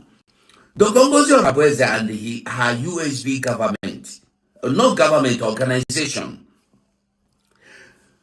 your brother in Nigeria, a barrister in Abuja, your brother, Ngozi Orabueze, your brother, a barrister in Abuja, you claim teams of lawyers, you pay more than 20 million naira monthly to Berlin and the freeing Biafrans that my brother, were taken illegally. Have you been able to release a dog, an ant? No. And every month you are paying these people.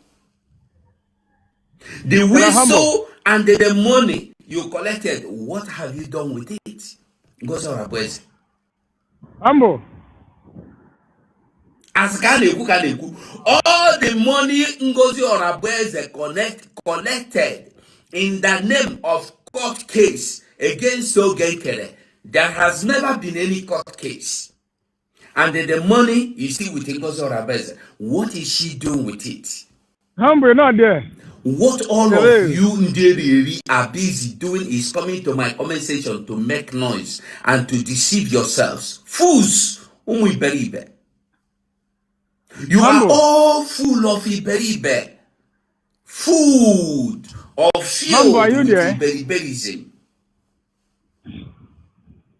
Keep giving Ngozi Orabueze ego. Oneri, Onachondo Gebusi. Ngozi Orabueze, if you like, pen, you have nothing on me, and you will never have anything on me. Uche Obi, that the PM trusted so much, and the PM asked us to follow Uche. If anything happens, we follow Uche. I call Uche morning, afternoon, night. Is this the Ngozi Orabueze doing right? Uche Obi asked him yes. No, in directions from PM. Mazi, sorry. Yes, all the can have it. Yeah. Yes. Yeah, my brother. I'm gonna hear that on my Dutch window. Mazi go kwuru chọrọ ka ntega ọnụ n'okwu a mana akpọgidere gị savisi eburu ya pụọ. Ihe m chọrọ ịjụ Maazị Ugo bụ ọ nọ na-akọ akụkọ ego a kọntributiri na Ngozi mbụ our mama, our lovely mama eburu na-eri. Biko Maazị Ugo, ọ bụ ejigodi Maazị Ugo biko ego ole ka ị tinyere? Ugo 2419 ego ole ka ị tinyere? Ịhụnanya ọwụ ndị a na-enweghị ihe ha na-akọntributu wụ ndị na-etro tantrum, ndị na-etro dos. Now, yes, ihe nchọrọ ikwu abatala. Do you know that these people, what they pay them for now is to come and discredit that particular declaration? I don't know if you get my point. Yes. Yeah, my sister, you're on. I've been talking since. On all the stream yada. And by not humble, he was nowhere to be found. Yes, he wasn't on seat actually. Now, what they pay these criminals, you see these criminals gallivanting in the name that Hana fight freedom, haven't really declared. I thank God for Chukwu Kadem for what he has been doing. It doesn't matter how it happened. It doesn't matter what will happen. God has promised us that this freedom will surely come to pass. Just look around you. You will know indeed that God's hand is in this particular movement. These people now fighting, they fight against the government they voted, and they went travel all the way from their locations to Finland to re-declared. Today, they are now fighting against that government, discrediting it, which is the task that Zoo gave to them. Listen to Mazu go now calling USV Organization of Ngozi. These things are what they put them in mind, the task they send them to do in order to discredit what we have done. Yes. They came late. When they came, late. Mazu go bring. I am so happy for the audio, for the video you played. One thing about this life is whatever thing they do, whatever thing they are doing now, fast forward it, back forward it to where we started. You see, when they promoted that same thing with their life, protected it. Now they are now discrediting it, fighting against it. What actually happened? One day, you can't tell me that now when here must you go now? Now all USB government, USB government, also those organizations. Because Zoo doesn't want it to stand. Ihere megbuole ndị iro anyị, ihere megbuole ndị iro anyị, ihere megbuole ndị iro anyị na ndị na-ejere ha ozi. Ihere megbuole ndị iro anyị, ihere megbuole ndị iro anyị, ihere megbuole ndị iro anyị na ndị na-ejere ha ozi. Ndị a bịara late. Ah, na-awụzi, I am sorry. We have left you guys behind. Sorry is their name. Hey! Ekele dịrị gị, eze ndị eze. Ebe mere enwe Biafra nara ekele. Hey! When I look back, that's why you see 29th of November 2024. We can never forget it. That day was the day Zoo was buried.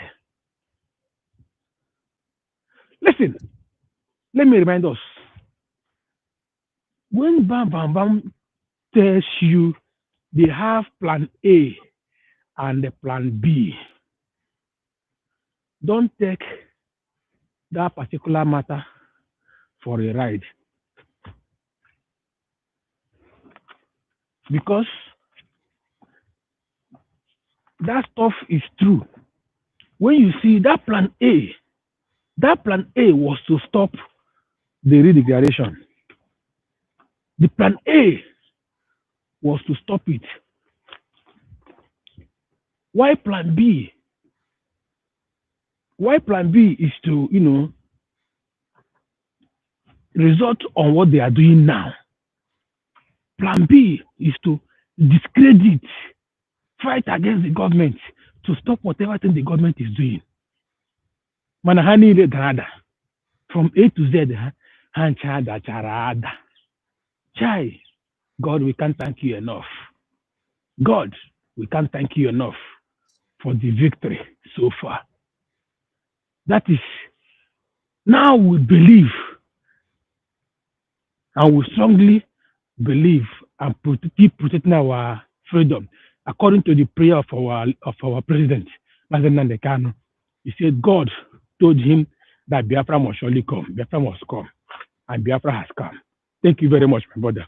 I yield my mic at this point. Thank you. Our sister. Yeah.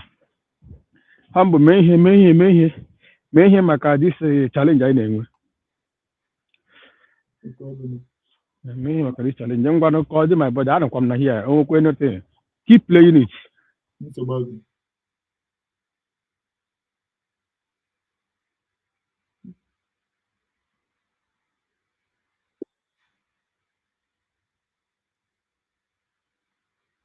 I'm sorry.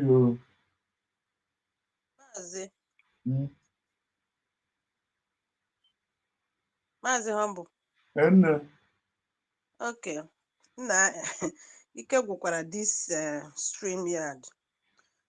Okay, my brother Okuchana.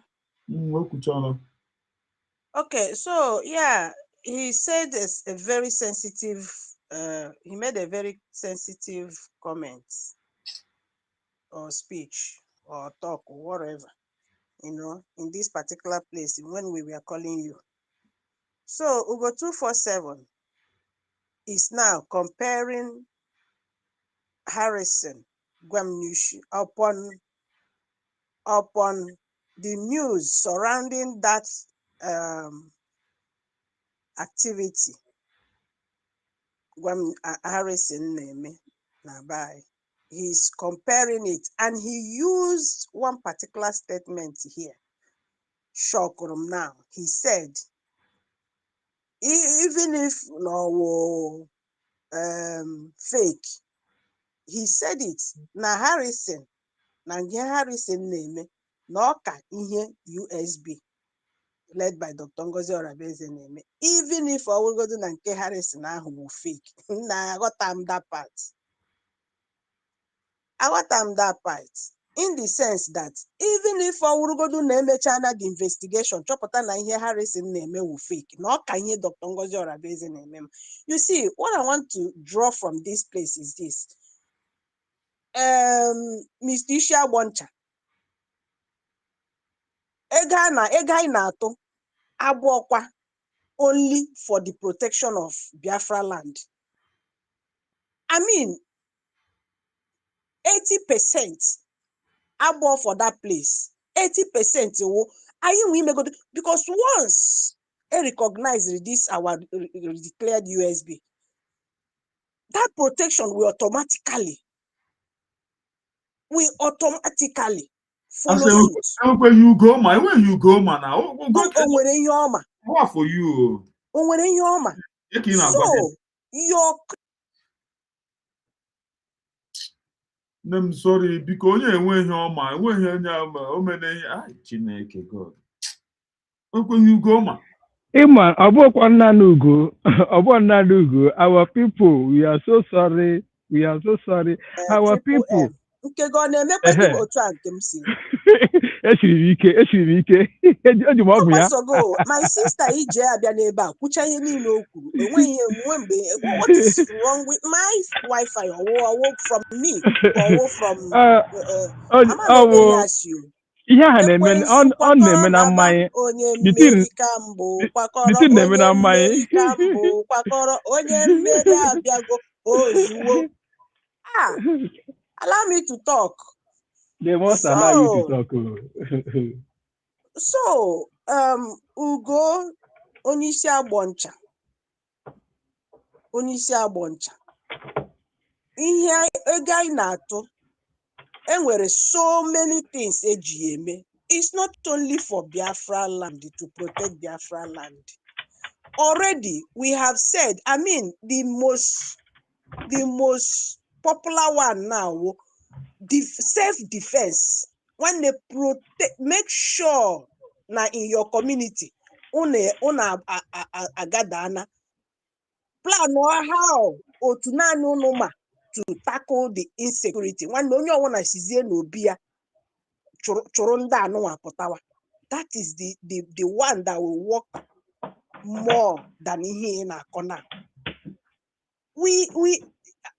The stage I know now, I need all this. I'm carrying. O need all this woto no name expect. O need hoya. It will contradict here name. Oga contradict here. First thing first, enwere ihe a na-ebu ụzọ check before I go to that particular place. Away from this recognition. As again, that a country, a newly declared country, without total control of their territory, or even without recognition, can operate as a country. And that is the stage I know now. That we must be,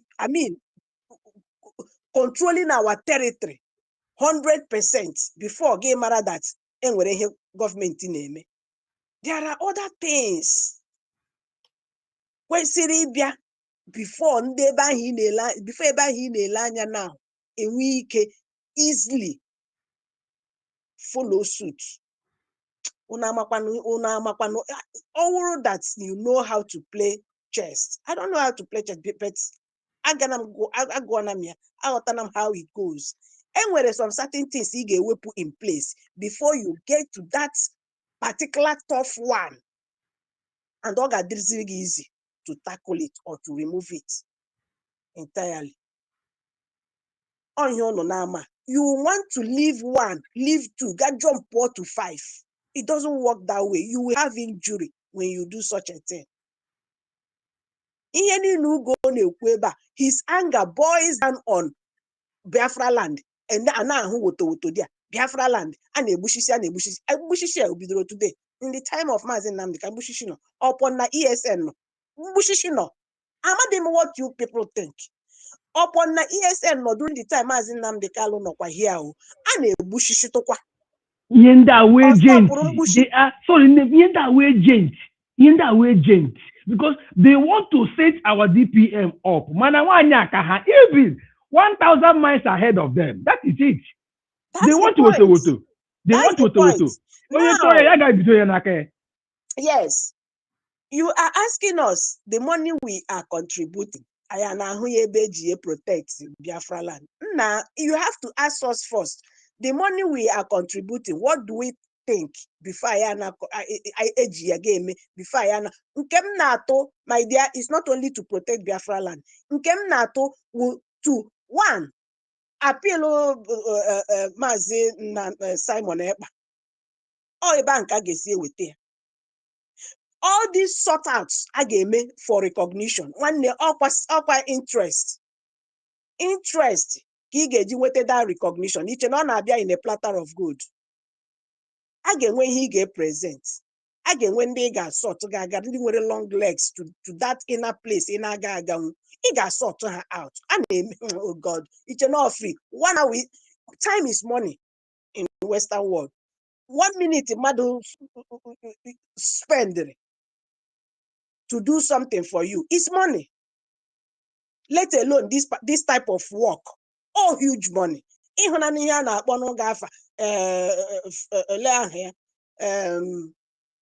Somebody friend. That particular lawyer. Okay, USA. I saw $80,000 on your nana per month. Cause the riffraff Bruce Fem, 10,000 per month. Bruce Fem, every month Bruce $80,000. my dear brother, thank you so much. A month, madam, $80,000. All of these things are quite one shishi and kegi one so kwato. Shishi and people na tota kageji will come up to that. So when those donations comes in, one day I get use that money based on priority, and with a list of our priorities. A video from check. Name You or what the know, na anybody, sorry, name anybody judroku anato ego ugo mmadu ole ka ikpota anato ego ugo ego ole ka itoro die exactly ego ole ka itoro ego ole ka itoro upon that nke anyị tụtara atụta esi na ya wepụ ego wee gbara gị ticket. Why didn't you reject that ticket? Si mba biko ihe a wee ego ọbara ihe a wee ego Biafra tụkọtara eji eme gịnị eji protect Biafra land. Why did you accepted that ticket? Hotel agbachara gị mere gị ihe ndị ahụ niile. You did not say a word. You did not refuse it. You did not say no. I have to do that for myself because all my freedom come natural. You don't have to, government don't have to pay for me. Marakpanu na ife unu aghọgbuzina onwe unu. Unu aghọgbuzina onwe unu. Unu ana-agwa ụmụazị. Unu ana-agwa ụmụazị. We go 247. My annoyance in this your video now. You are comparing this our government. Inenwebe evidence iji that na ha zuru oshi. Iji and now compare something not online about somebody naming on a protects Eastern region. And now losing name where the case is.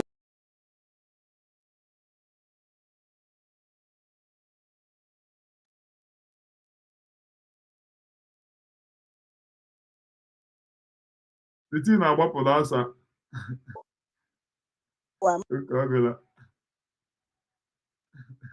Am I in? Yes. Yeah. And now compare with somebody the story no online. Online now. The case is online, and I don't know. That's now only we go from the money, the ransom, and the kidnappers. Can we release ending cage? Allegation do to honor in where the mind, where the guts. E.g. such person when I compare USB. Which USB you have not even no single evidence you have tendered, no ihe hụrụ otu ha si wee wepụ ego or otu ha si wee zuo dị oshi. Enwere aka unu si eji ọnụ unu ekwutere onwe unu nsogbu. Ifoku unu na-esi eji ọnụ unu ekwutere onwe unu nsogbu. Nke Harrison na nọ na internet na fly and the evidence they are coming up to mean something. People are bringing everything now solve the puzzle. Yeah, not mean truth because Voice Harrison not out there. Not out there trying to prove that in here people na ekwu could be truth. Give where the gods where you now compare USB, and because that thing and you go about that person could be truth. Or see whether or who fake or who fake, because he in so many news about that, proving that it could be truth. Can you go about that Muhammad? In the name not they protecting the land. Yet another thing now underground. But here you are, this particular USB.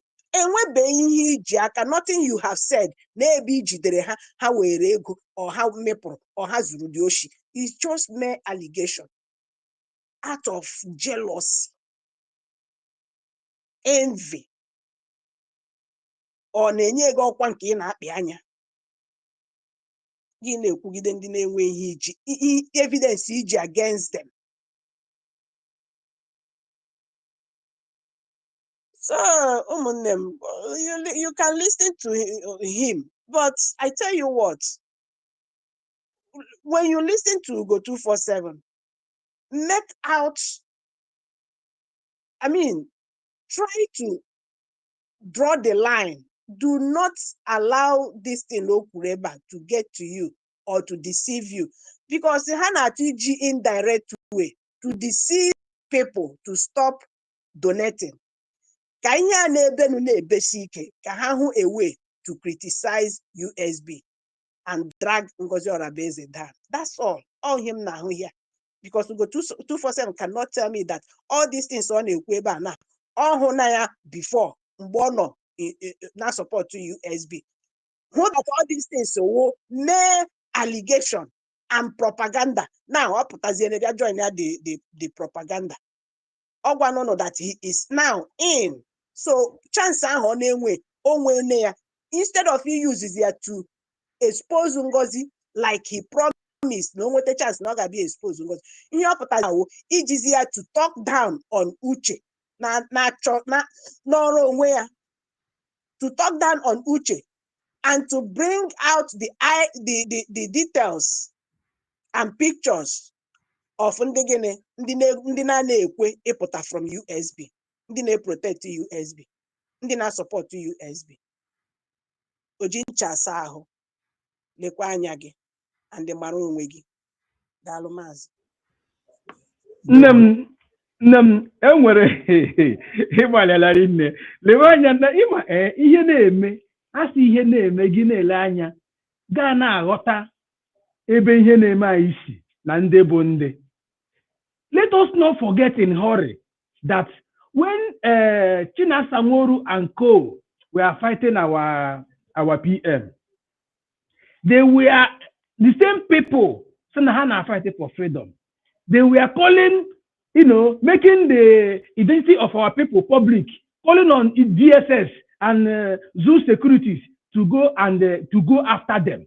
Here, when they go freedom, then their connections with that same government, criminal government, to go and fight their own people again. Just like there's something that happened. My in-law, when an issue in a village with, so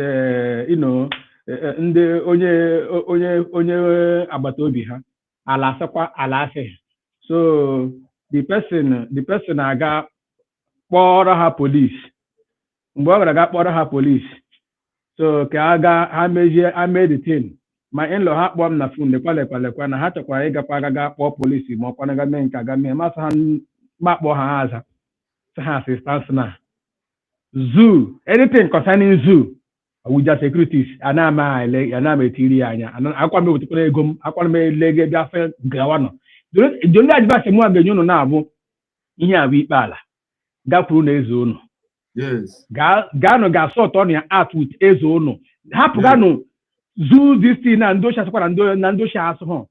Leave them. I don't want to do anything with them. Gapunu Eze. Eze or cabinet here. All in your village. I know about man on your own.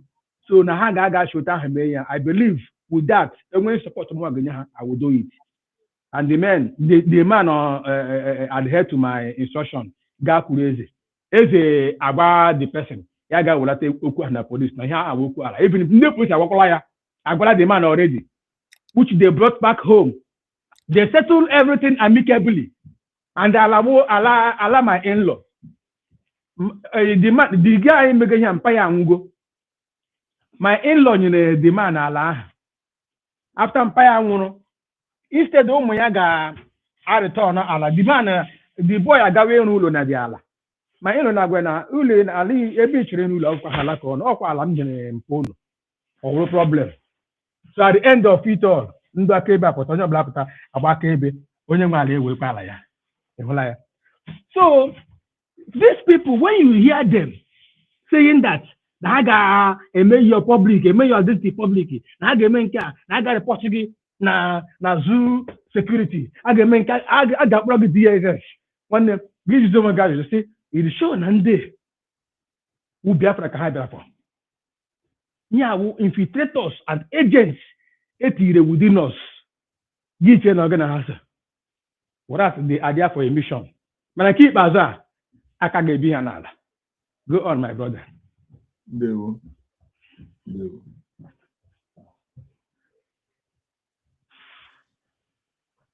Simon Ekpa. That was why Ngozi Orabueze was able to drill, deceive Maradona Kappa Diabota Wagidero this time. Because of the lies who shall be is telling people. Even if Simon Ekpa didn't, and the Ghana Onyara Chrisova. Listen, I am coming to be fighting you all now. Ogunwa, Chrisova, Munono, Saga now. We are starting it all again. I'm not owing anybody. Also by PM or potassium stop. Also by Nam the kind of potassium stop. I am not stopping nothing. Nobody is paying my house rent for me. Nobody is giving me food. I collect nothing from anybody. I owe nobody anything. Uchobi. Go on, Ngozi Orabueze, you mostly should be in on a Finland. You don't care about Simon. You never for one day go at the Hona Simon Ebono. How do you know? To work with Ngozi Orabueze to steal? Idiot. How do you know that he have not went to see him? Eno tishi mana. Eno tishi mana. Ko yo meme yo bia uwa gi na phone sigi de kwe no with Obata Obie. Useless man. A shameless man na-enweghị ifere n'anya. Ugo 419. Ugo 419. Ede otu isi mata na ọ na-aga afọ Obata Obie. Ifuru the same thing na nwaanyị isi ọcha na-eme ka dis ugo iberibe na-eme. Onye iberibe nekwe ka idizi. Ka ha he look like. Ụmụnne m nekwenu ka ugo dizi. My brother Humble, you don't understand this game these guys are playing. Onyamuma. Ndebu ati icho igido onyoshi. Mwaya nazo. You need imeghe ichi mwe nazo bo ya so oya mere ihe a. O nwere ke owu na owu ihe nwa. Ya ba ka owu ihe nwa mere pe ya ole konye mere ya because imra na ya so onyoshi. Nde enwezi information ha na-enweta. What are they resorting to now? They now resort to fight, to come and fight the government to see if the government to wait a government to they were blindfolded of all the information because they were there to prognose. The question is not a talking type.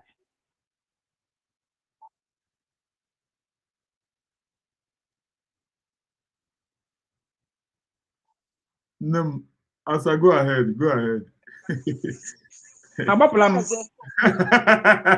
Mazi. And Yeah, now, did you see the level of insubordination?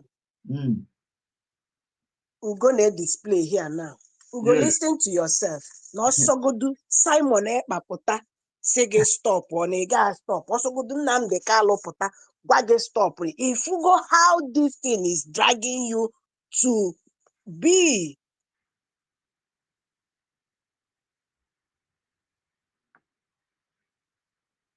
Aso mutulo mu ye mutu ka gini. Asi mutulo we ye mutu. Hello? Go ahead. Go ahead. Go ahead. Okay. If we go how this thing now, see Ugo to behave like I hope I mean this iche ya na adocho. I hope me dizikwa iche na Ugo 247 na adocho. See how Ugo 247 is sounding because of hatred, jealousy. Now, maybe you have realized that you've made a mistake, and then when instead of you to go and hide in shame or even just redeem yourself by doing your own thing, you can be talking about what is happening in Biafra land without even criticizing the government.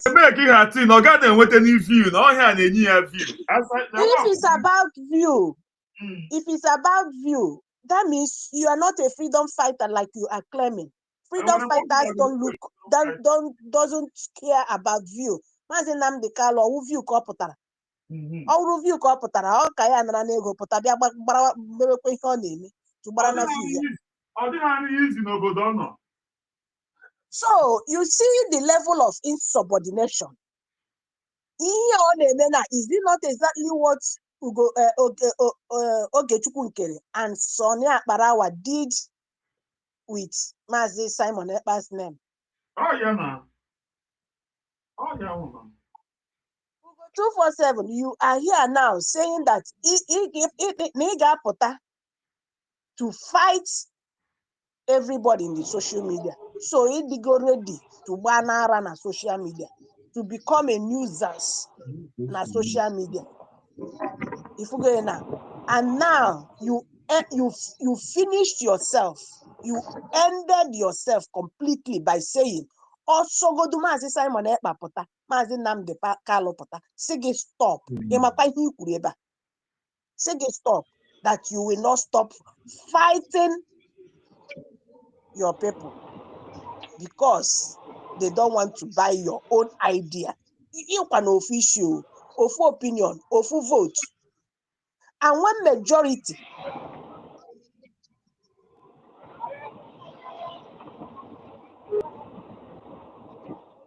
no más Zindewo.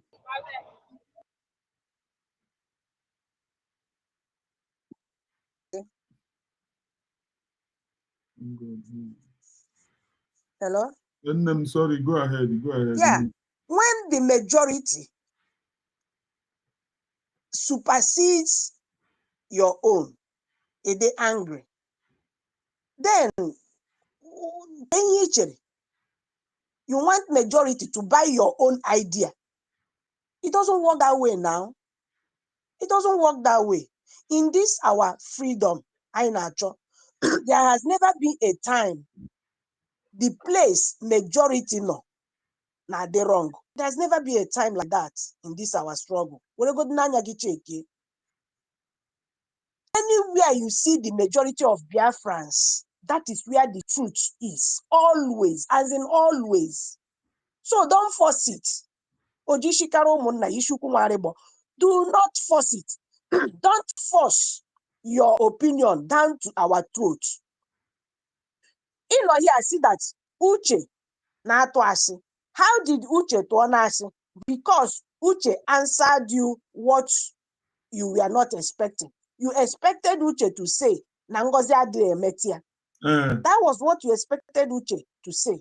And when you ask that your stupid question, na ihe Ngozi na-eme no na-emetia. Uche said yes. Na ihe ọ na-eme nwunye Maazị Simon Ekpa si ya mere. You pick your offense. You said that Uche tụrụ asị. Now, how do you quantify that statement Uche make? How? Were you there when Maazị Simon Ekpa gwara ya ihe ọ gwara gị na? For you to say no, or Simon Ekpa si gwa gị na you asked a question as somebody that didn't know. And when the answer came to you, give Taziya answers, meaning that he might know the answer before you started asking that question. Before we graduate, to ask that question. That's the problem I here. Ndo Okachamara know nothing. Okachamara that knows nothing. If you go now, So go.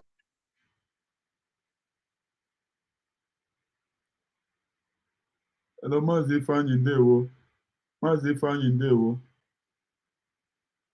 Mazi Fanyi Ndewo.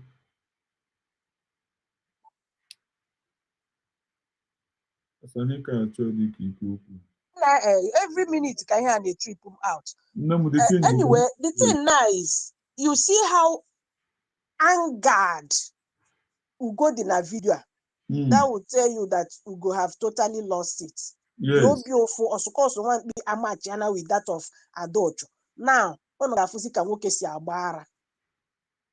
One of the can work as a bara. Or Oberogena, Yana Adocho, be the program together because everything Amachana together. Yes. Araha Abua Amachana. If you go in now. So up to that now he's out for saga. Okay, book the child videos so in onye details onye ọwụna ihe ọwụnụ ihe ọwụ ihe dịrị gị mee ugo 247. Onye iberibe. Ihe ọwụ to freedom fighters si ajụọ gị na gị si we a freedom fighter. Ihe ọwụ to a freedom fighter si achụ emenu freedom. Selling your people because of their own opinion is different from yours. Maazị Ndewo. Ndewo. Maazị Ifeanyi oke. Maazị Ifeanyi Ndewo.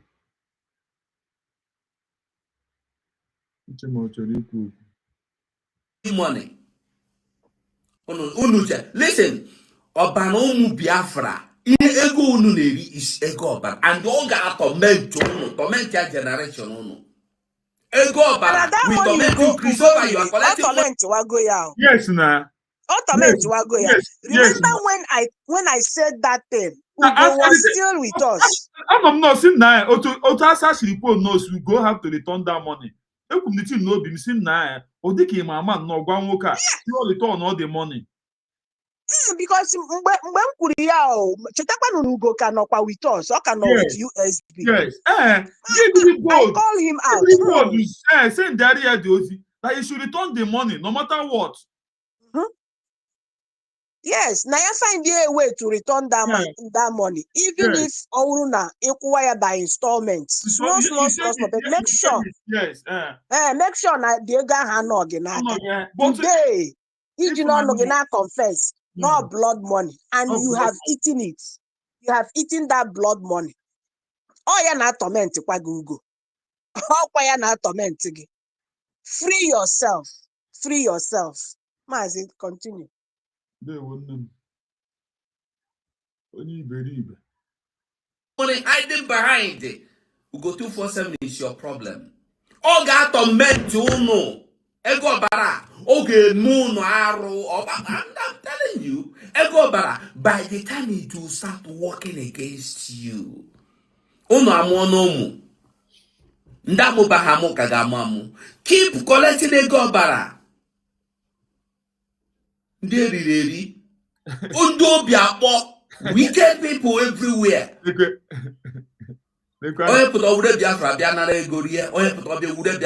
All of you jigoro Biafra Diego.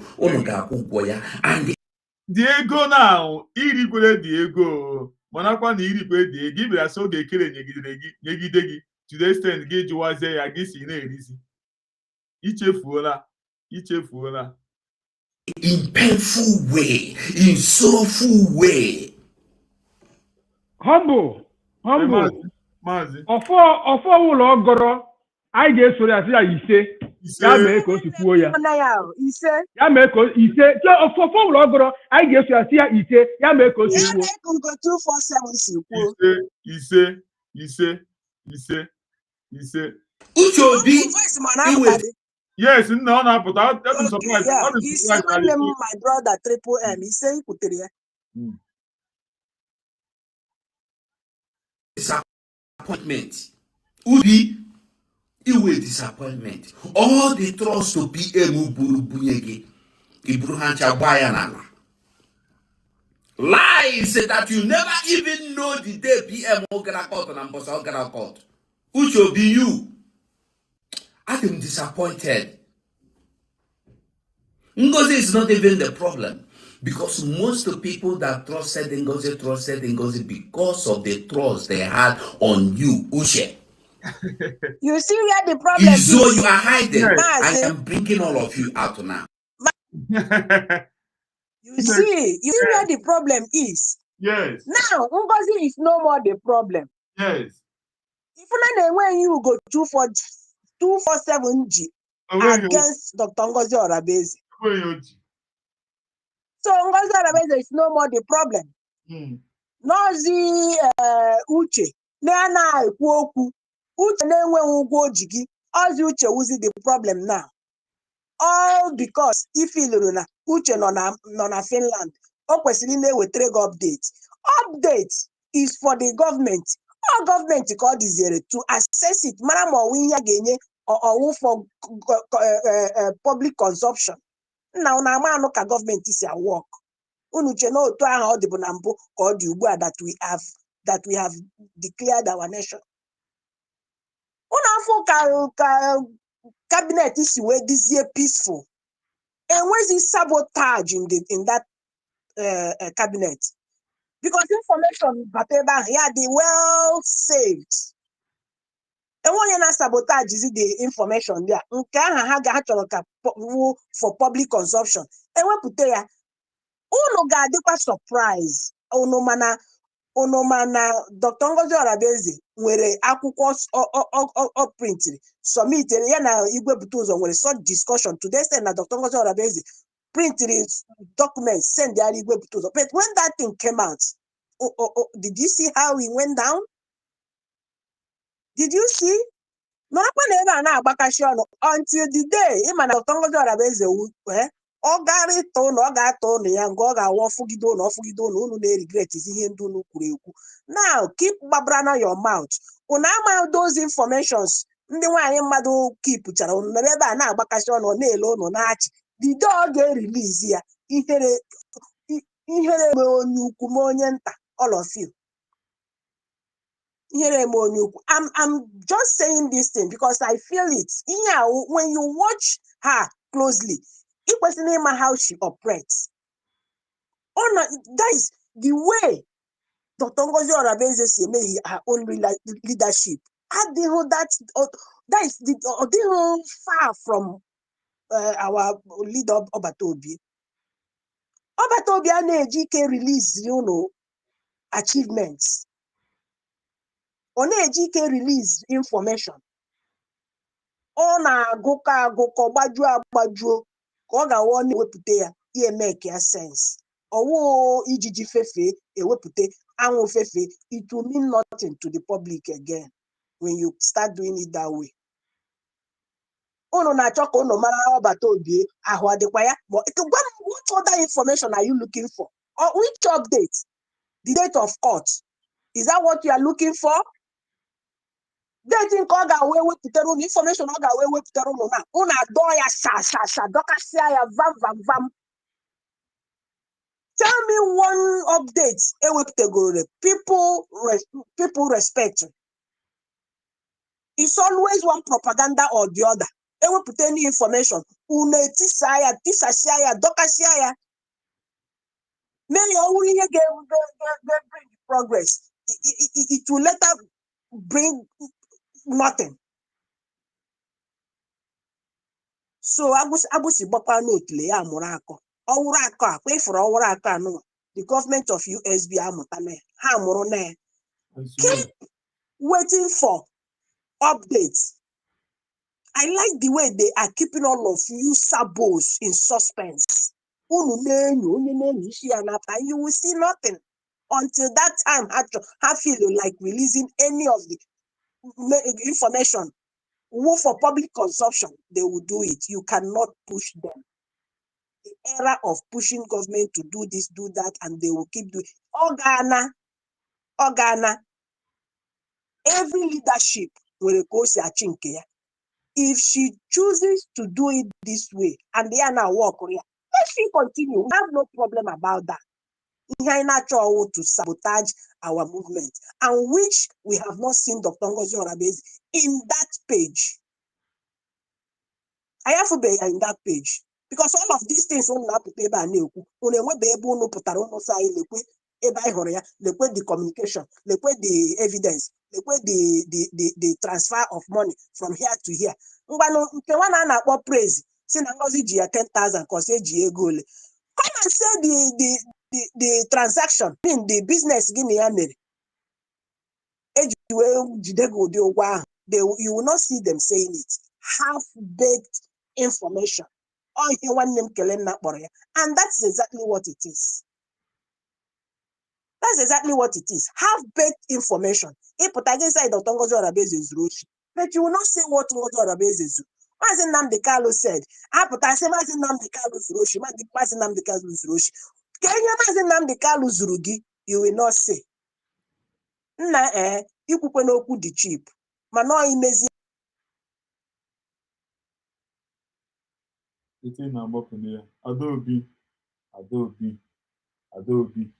Adobe birikwe eze nwife biko eze nwife time erune mgbe m ga-enye gị akaụntụ nọmba m gị na-etire m ya because ndị YouTube ha nwari gị ego a eriga ndị ego a na-apụta eze nwife biko time erune m ga-enye gị akaụntụ gị na-etire m ya ada na ị na-etire m ya here biko eji Chineke rịọ gị I'm telling you.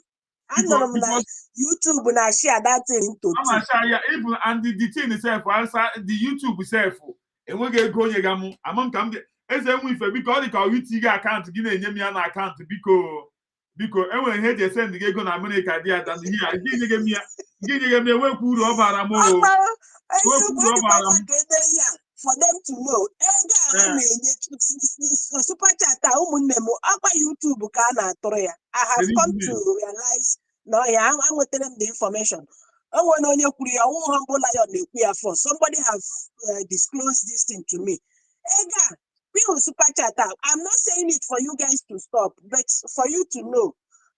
Upper YouTube, they get their own share. Yes. From it. Not the too bad. All the too bad. Too bad karịcha enweghị ike m wepụta gị ewepụta gị chaa mancha too bad. Ndị wife biko ọ bụ inye gị akaụntụ gị wee na-etinye enwere m dọla akaụntụ wee biko gị na-etire m ya dị ya biko ọ kwekwere ụta aka ihe na-etinye ya we appreciate believe me anyị kelere m gị Chineke na gozie gị ebe isi wepụta because all these endless agitators when they come here no do well. When they come here and see all these super chats, and I say, hey,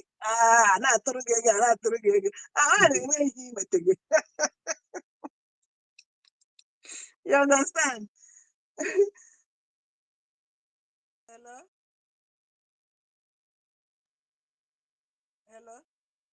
Voice again. So back to go 247. If you go so when you say I'm asking me here don't consider no go 247 myself. This is your born channel one here.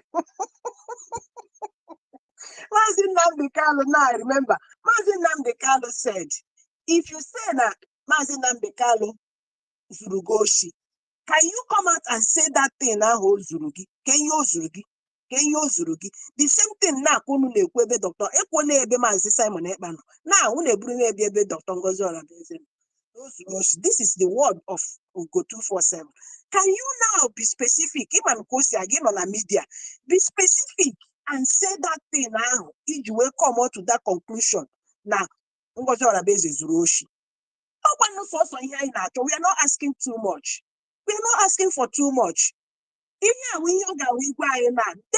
with the clear evidence, the clear he mean. Then I am how to deal with this thing. When I copy my account from there. If okay, when you have not said I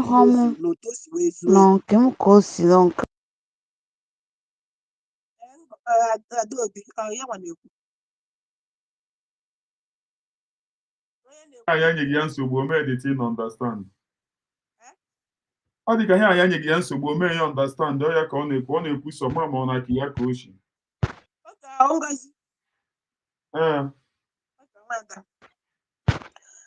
Okay, so my dear brother, Humble. Anga Ugo. So Chebrinia, he is coming to Banara in a Chequegugo, Tena Chewere, this kind of came when you find a con or one then calendar, Naputano, came when you find a con. Social media to Paranoi. You go 247 because they have tried their best. People are still with that mandate, USB. And we're buying a half of that mandate, and we're buying a happy, the one in a happy.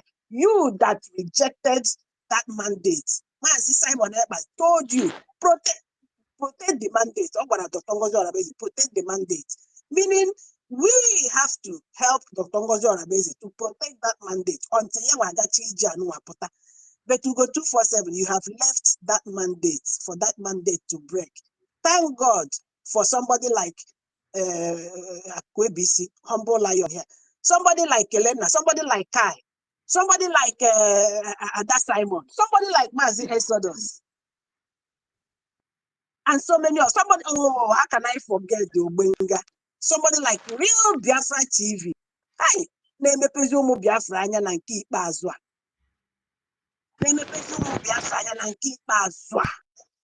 To make us to know that according for this USB declared, no we see end point. That end point end all these endless agitators. The end point USB declared end go all these endless agitators. Because when you know without USB declare, they make a noise. Our leader said it, Mazi Simon Eba, the PM himself. Without this declaration and the documents I gather, what you are doing so far is noise. And you want me to leave that mandate with the end point. Which other Humble. Akwebisi. Go ahead, Nne, go ahead, Nne. Go ahead. Nna gịnị na-eme ya this thing na? Ọ na-emebukwa before. Nne, hapụ ọya dị mma, biko. Since ka nọ na line, nọzie na queue, ikonye gas supermarket. Unu ewe n'iwe. Asịa nwanne m nwaanyị ekenekwa m gị. Asịa Adaọma ekenekwa m tụtụ ọma. Before man happen because this link the come ka ọ ka gbasa weekend. Asagbuo maka gị o. Ọ na-agbasakwa m. Ọ na-agbapụ m every minute ya agbapụ m. But if you go to help with triple M, I think for triple M no there. Triple M no there. Triple M kandụl ọgwụ iji wee nọrọ ebe a. Ịgwamana Triple M. Ekelekwa m ụtụtụ ọma nọ Triple M ụtụtụ ọma Akwebisi nwa Dr. Ngozi Orabueze number 1. Ya nne m eji m ọla.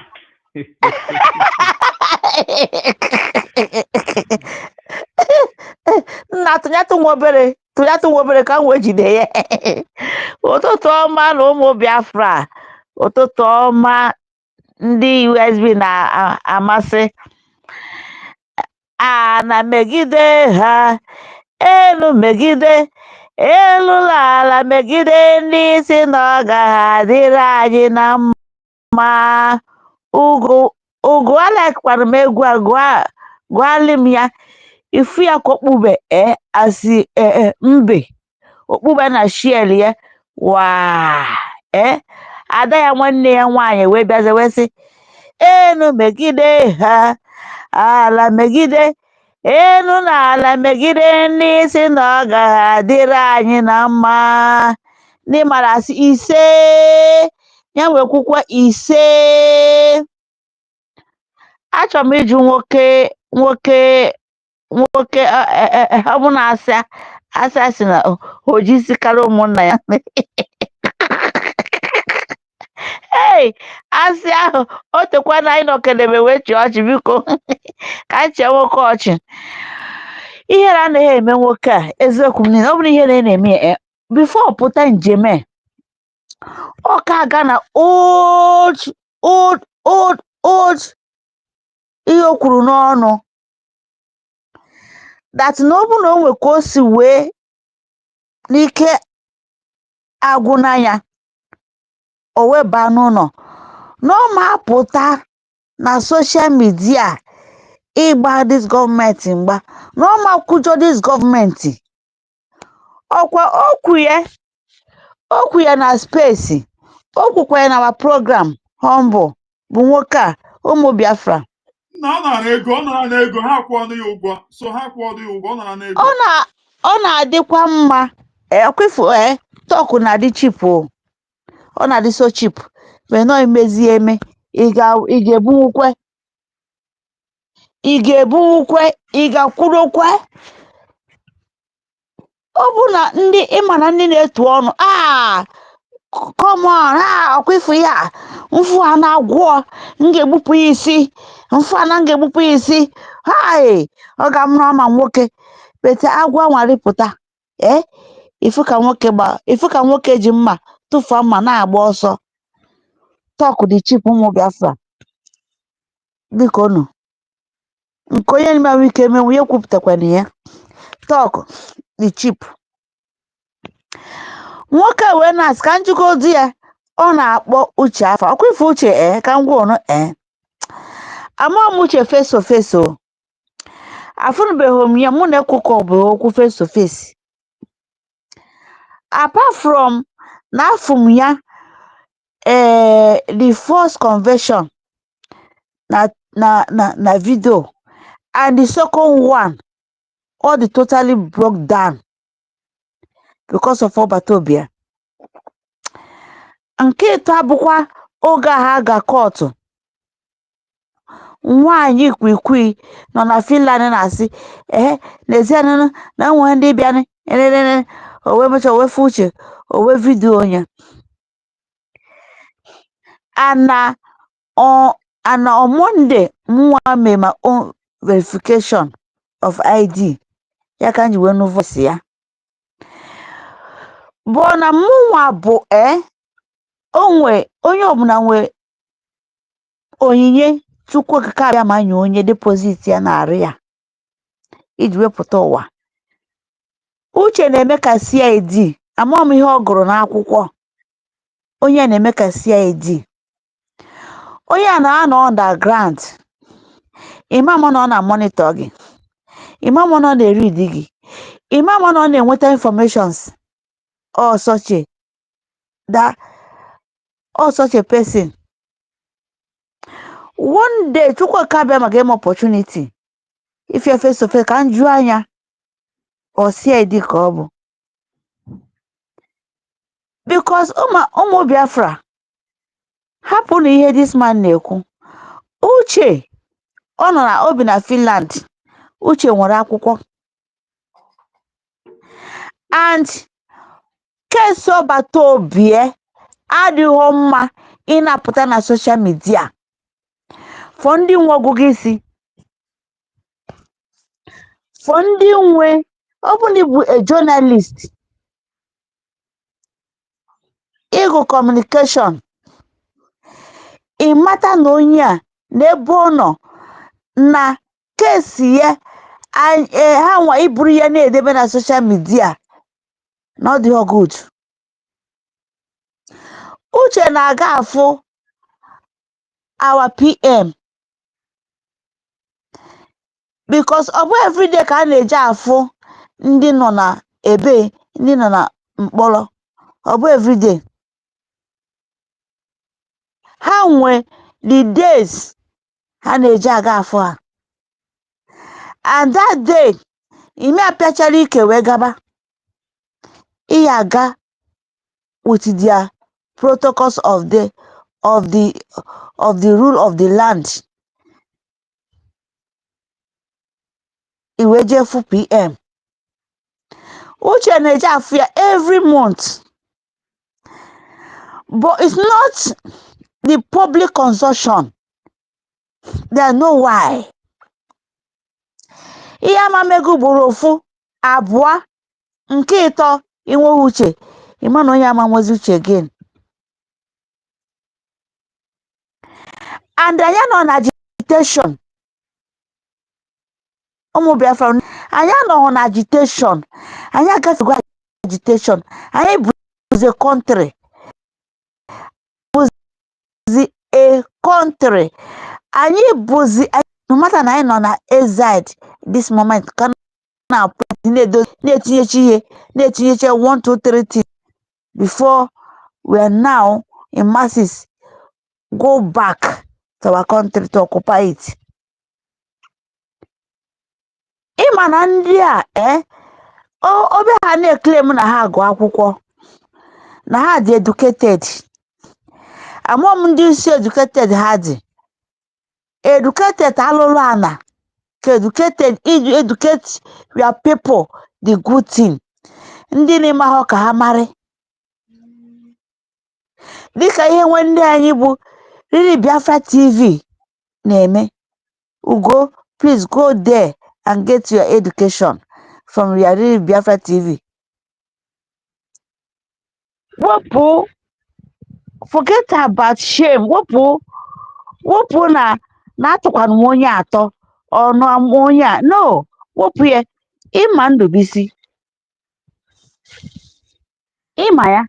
Go there and seek for education.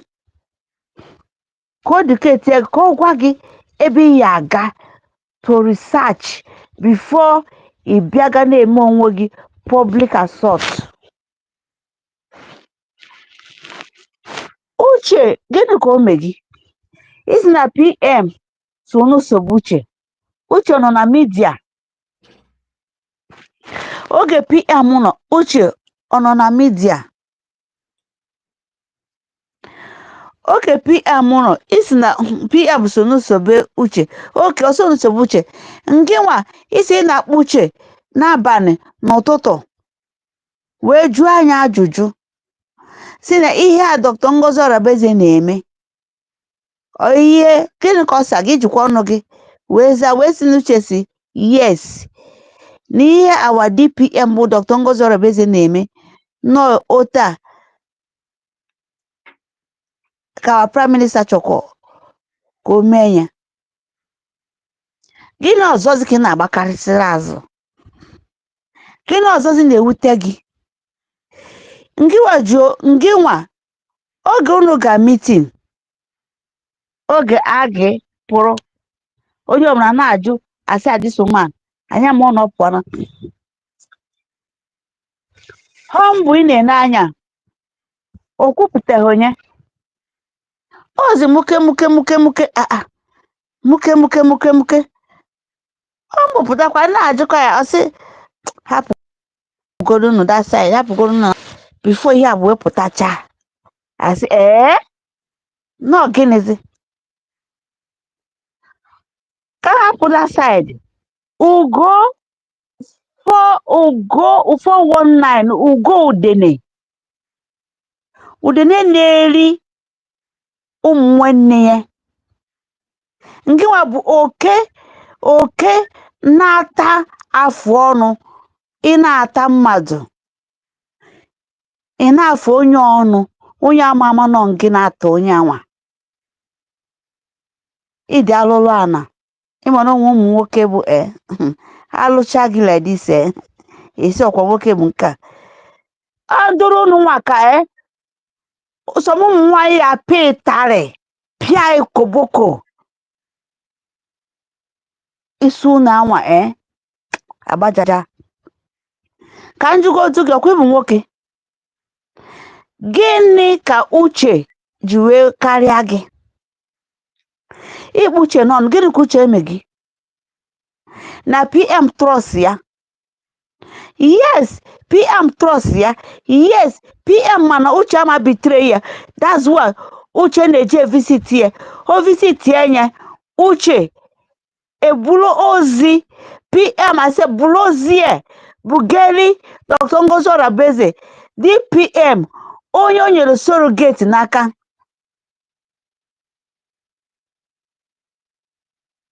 Na this thing abụọ public consumption. Onwe ndị dị discipline.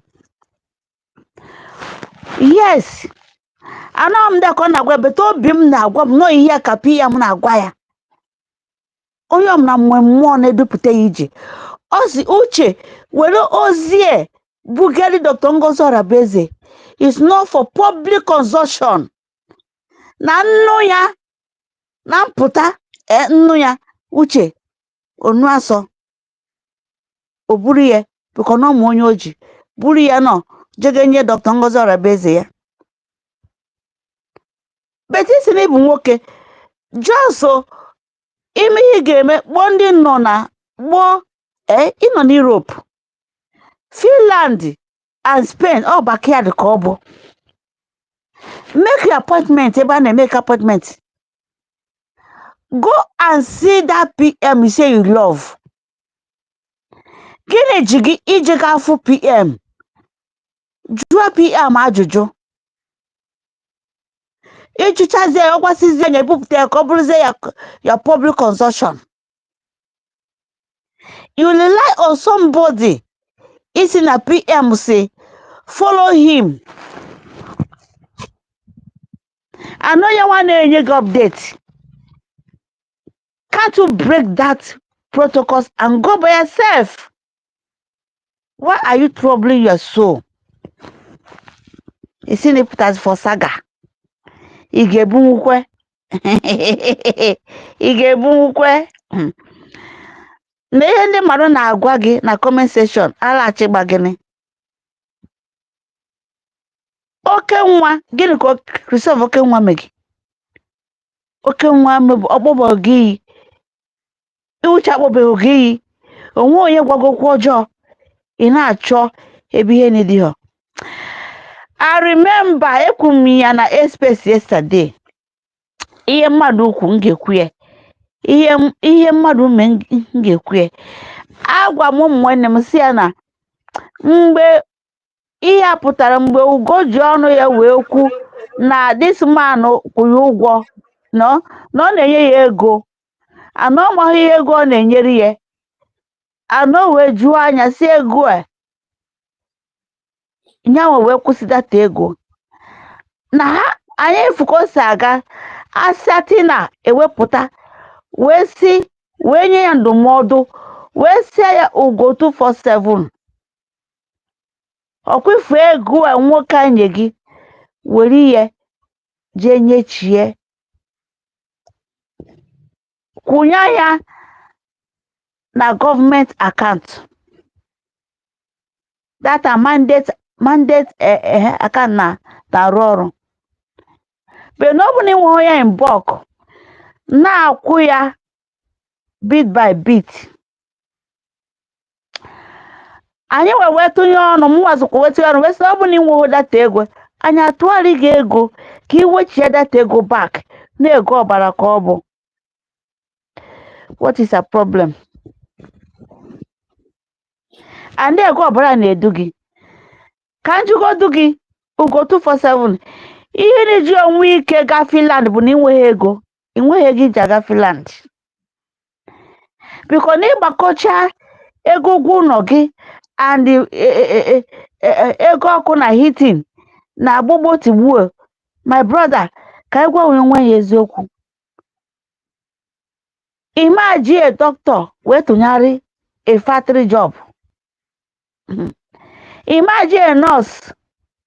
Imagine engineer. Imagine all this qualification job. Ndị ma ha na-eri as from 30 as from 3,000 5,000 10,000 wee tụnyarị ndị a na-alụ dịka mwa na-alụ na-eri 1,000 something. Imagine atụnyarị ha. I nweghị ego nna. I nweghị iji eje. Ka ọ bụ na inwe ego iji eje backyard ka ọ dị bụ Finland. You can go there and visit PM. What's the problem? Okay, one alone na media. Since okay one alone na handle our media, our Zoom in every years na obuna nwada kada our DPM na puta. One any problem. One crack. One any problem. Ono there na serve his own nation. Okay, na handle ya how far? Go to the. Eh? What's the problem? You wasting the captain Abahasaga. Bring it on.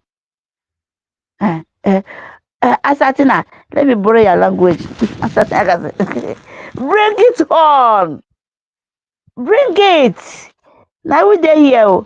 We not go nowhere. Hey. And you put on there, put on Burungiwa. How you see game? Asatina said it. Je can get another door, Amma. Je can get Nanya. Look, cause their team are up. Now we there here.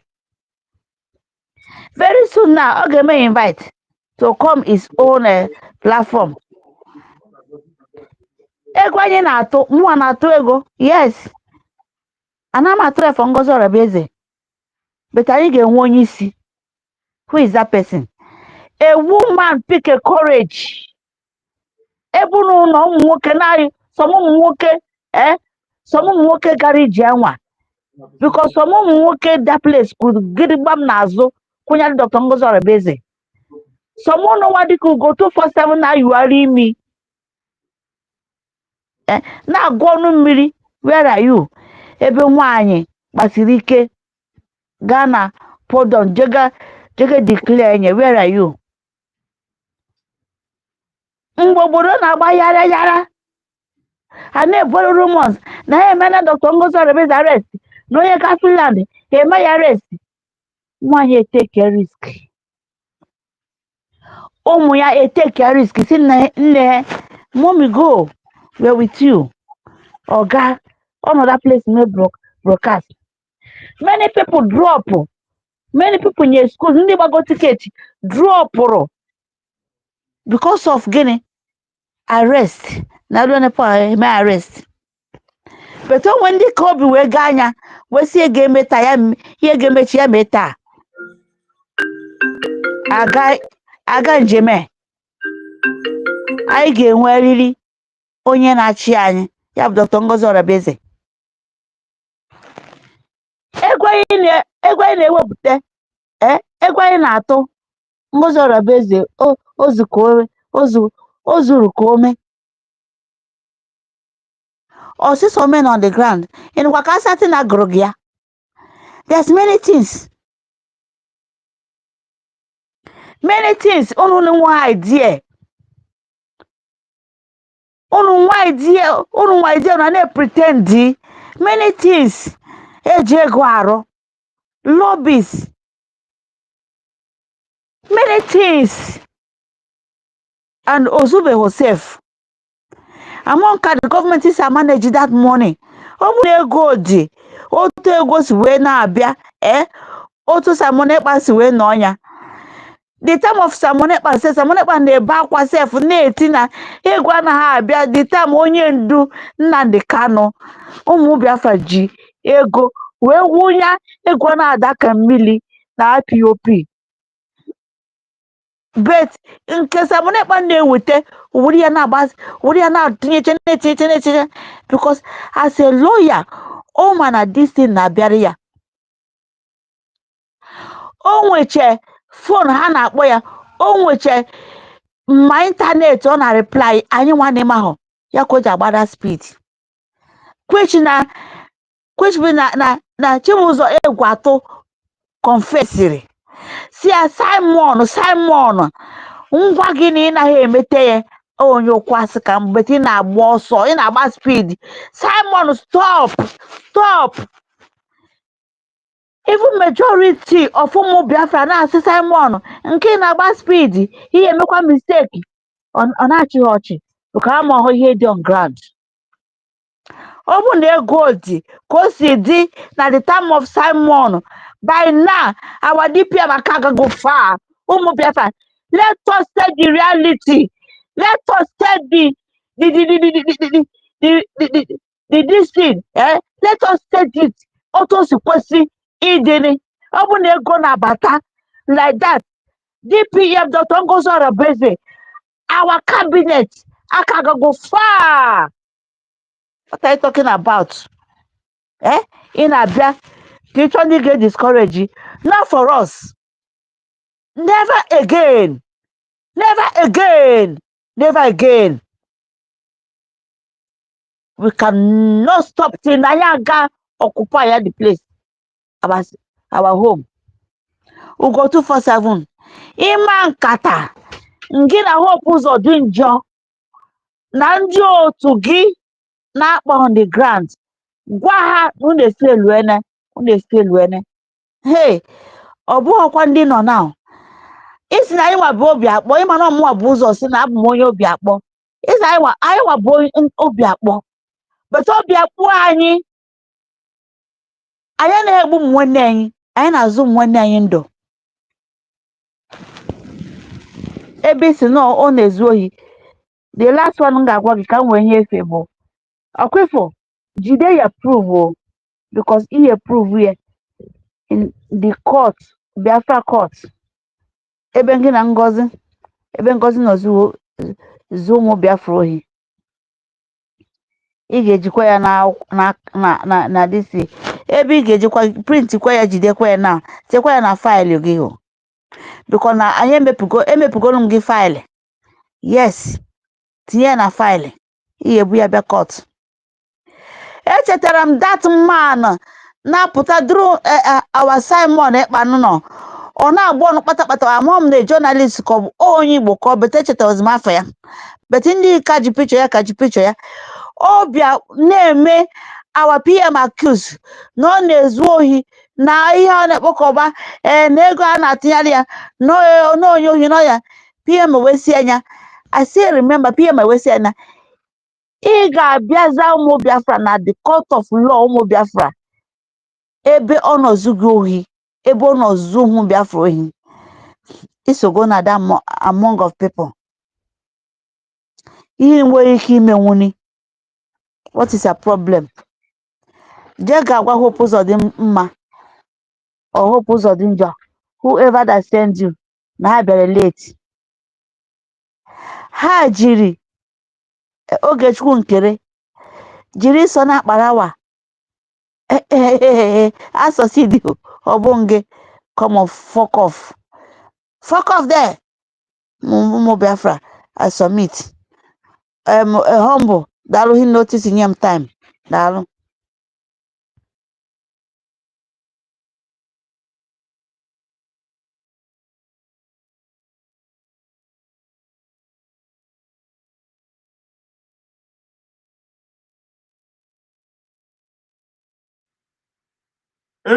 Emi ndewo. Emi Popo. Good evening. Go ahead. Yeah, go ahead and talk to Biafra. I'm making ndị ije Biafra. Ekene.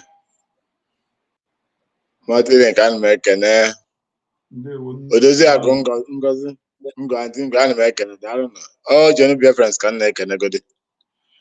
Mgbe na-asị na okwu ugo 247 na ihere adịghị that man na ya mara na ifere adịghị eme that man. He's just like Ado. He's just like Adosho now. Ifere mana Adosho bụ ifere emechi. O chiri ya na nwaanyị. So Ugochukwu Ugo bụ to go 247 o chiri nke na nwoke. Look at this man si na o jiri aka resign onwe nwoke onye si resign. No resign ka ọ dị arụzi. Gịnị gbasakwara anyị na ya? Na na-eri onwe ya na ya. Ọ bụkwa na pok nose n'ihe dị na the USB government. Because they resign go, we cannot hear from you again. Not only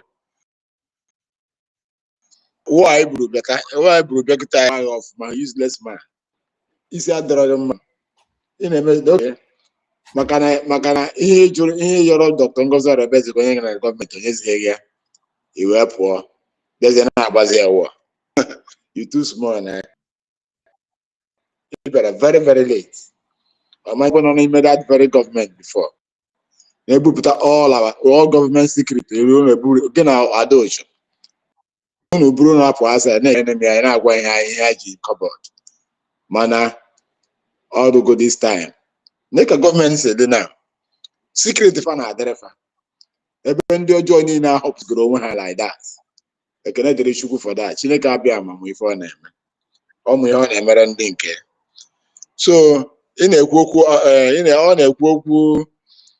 blood money and I gonna give a really go blood money. Ego nke na-enye gị iji mechiri ya ọnụ that time. Inye gị ya nke asatị na onye otu anyị bịara na gwa gị that time even when you was with the USB. Gị gbaa mbọ ọ bụgoro ego sisumenta ka ị na-ewepụta the money gị iri ya because I manage ego poor man. Iri wee rie ego ọbara bịa ka na-ekwu okwu maka ego ọbara megide gị ihe. Anọ ya na-emeghị ihe ị na-ezusugharịzi na social media. Agaghị nwoke dị ka ị suppose ihe zuru onwe gị ka zụọ ya family nwere aha akwụghị ọchụpụta gị ọkpa gị iro. Come on, we are with you. We will be here dealing with you. Food. Now, what concerns we and you have resigned. Go your own way. We don't need your talks. What if you are going here and we see again? So go and sit down. And